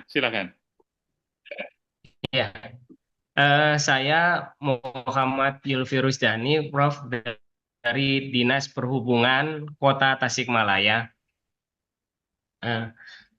Mungkin apa yang Prof paparkan tadi sudah menyeluruh, Profnya, dari pembangunan terkait dengan pembangunan berkelanjutan. Itu ada 3 dimensi, dimensi ekonomi, sosial, dan lingkungan. Kemudian saya mohon penjelasan Prof terkait dengan dimensi tambahan tadi Prof, terkait dengan dimensi teknologi. Terima kasih, mungkin itu aja Prof.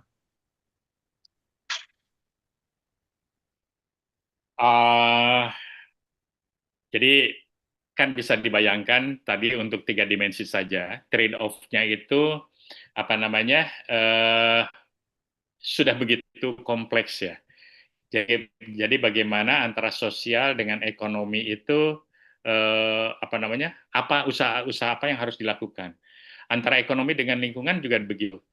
Nah, kalau ditambah satu lagi dengan teknologi, itu akan tambah rumit lagi, ya kan?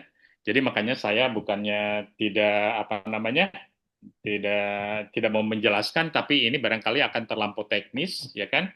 Dan ini akan tambah memperumit lagi apa namanya, faktor-faktor apa yang harus dipertimbangkan antara ekonomi, sosial, lingkungan, dan teknologi itu, ya. Lalu misalnya antara lingkungan, ekonomi, sosial, dan teknologi, ya. Jadi itu makan memperumit saja, ya kan. Saya kira Pak, mohon maaf dengan Pak siapa nih? Yulfi Pak. Pak Yulfi Yulfi, Prof. Pak Yulfi ya. Jadi saya kira saya tidak bahas untuk ini, ya kan. Dan itu memang akan apa namanya, di luar lingkup dari uji kompetensi ini, ya. Siap Prof. Terima kasih Prof. Terima kasih. Sama-sama. Oke, saya kira karena waktunya sudah apa namanya, sudah lebih ya. Jadi saya mohon maaf. Pasti apa namanya, banyak sekali pertanyaan, ya kan.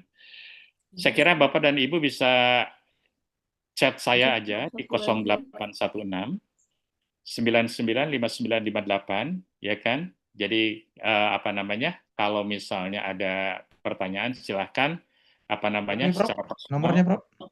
Izin bisa diulang lagi? 0816 99 5958. Ya. Jadi nanti kita bisa diskusi di sana saja. Baik, ya Pak Fuad, saya serahkan kembali. Ya, sekali lagi saya ucapkan terima kasih. Mudah-mudahan Bapak dan Ibu sukses di dalam menjalani uji kompetensi. Wassalamualaikum. Terima kasih, Prof. Terima kasih, Prof. Warahmatullahi wabarakatuh. Terima kasih, Prof. Sehat-sehat Makasih Prof. selalu. Ida. Jadi dia nyam.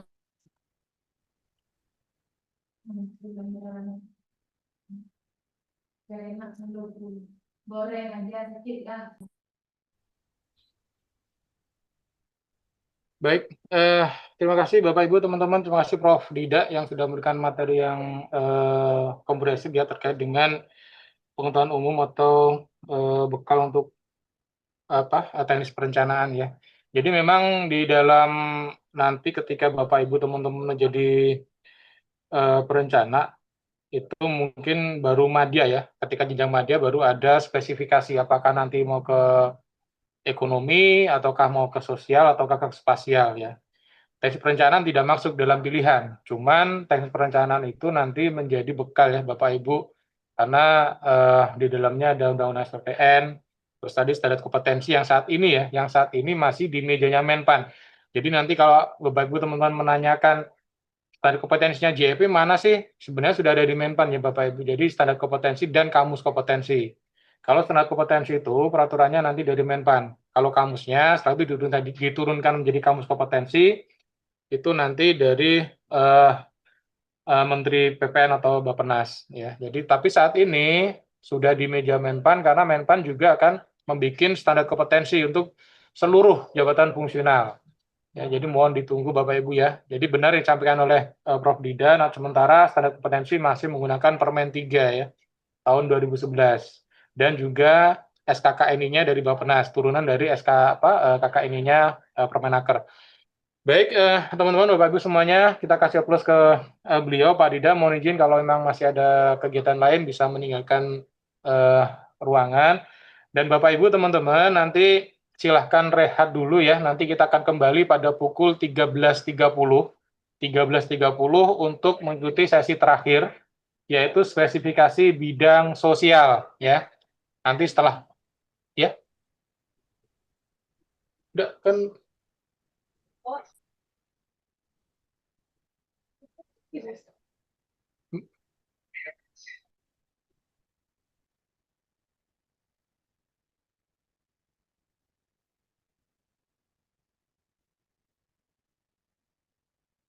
Nanti meeting ID-nya masih tetap sama? sebentar, iya. Masih sama, jadi masih sama. Jam 13.30-nya nanti? Ya, jadi 13.30 nanti mungkin kalau Bapak Ibu teman-teman di sini kan terlalu lama ya ngejam Zoom-nya, takutnya perangkatnya panas dan lain, silakan bisa keluar ya? Live dulu, nanti kita join kembali 13.30 untuk materi terakhir yaitu spesifikasi sosial. Dan mohon izin Bapak Ibu teman-teman untuk klarifikasi aja, untuk link materi sudah disampaikan ya kemarin di WA Group ya. Ya, sudah. Ya, nanti akan diupdate, akan diupdate, dan nanti biasanya nanti untuk sosial itu akan ada tambahan ya, biasanya, tapi belum tahu. Jadi materinya tidak hanya satu, ada tambahan untuk bahan-bahan bacaan biasanya ya. Jadi silakan Bapak Ibu teman-teman. Meeting ID-nya masih sama Pak Put? Meeting ID-nya masih sama. Okay. Jadi masih sama, nanti silakan join menggunakan meeting ID yang di-share di ID. Baik, silakan Bapak Ibu, selamat beristirahat, beraktivitas kembali, nanti kita ketemu jam 13.30. Terima kasih. Kita selalu. Terima kasih Pak. Terima kasih Bapak. Terima kasih. Assalamualaikum. Terima kasih waktunya. Sama.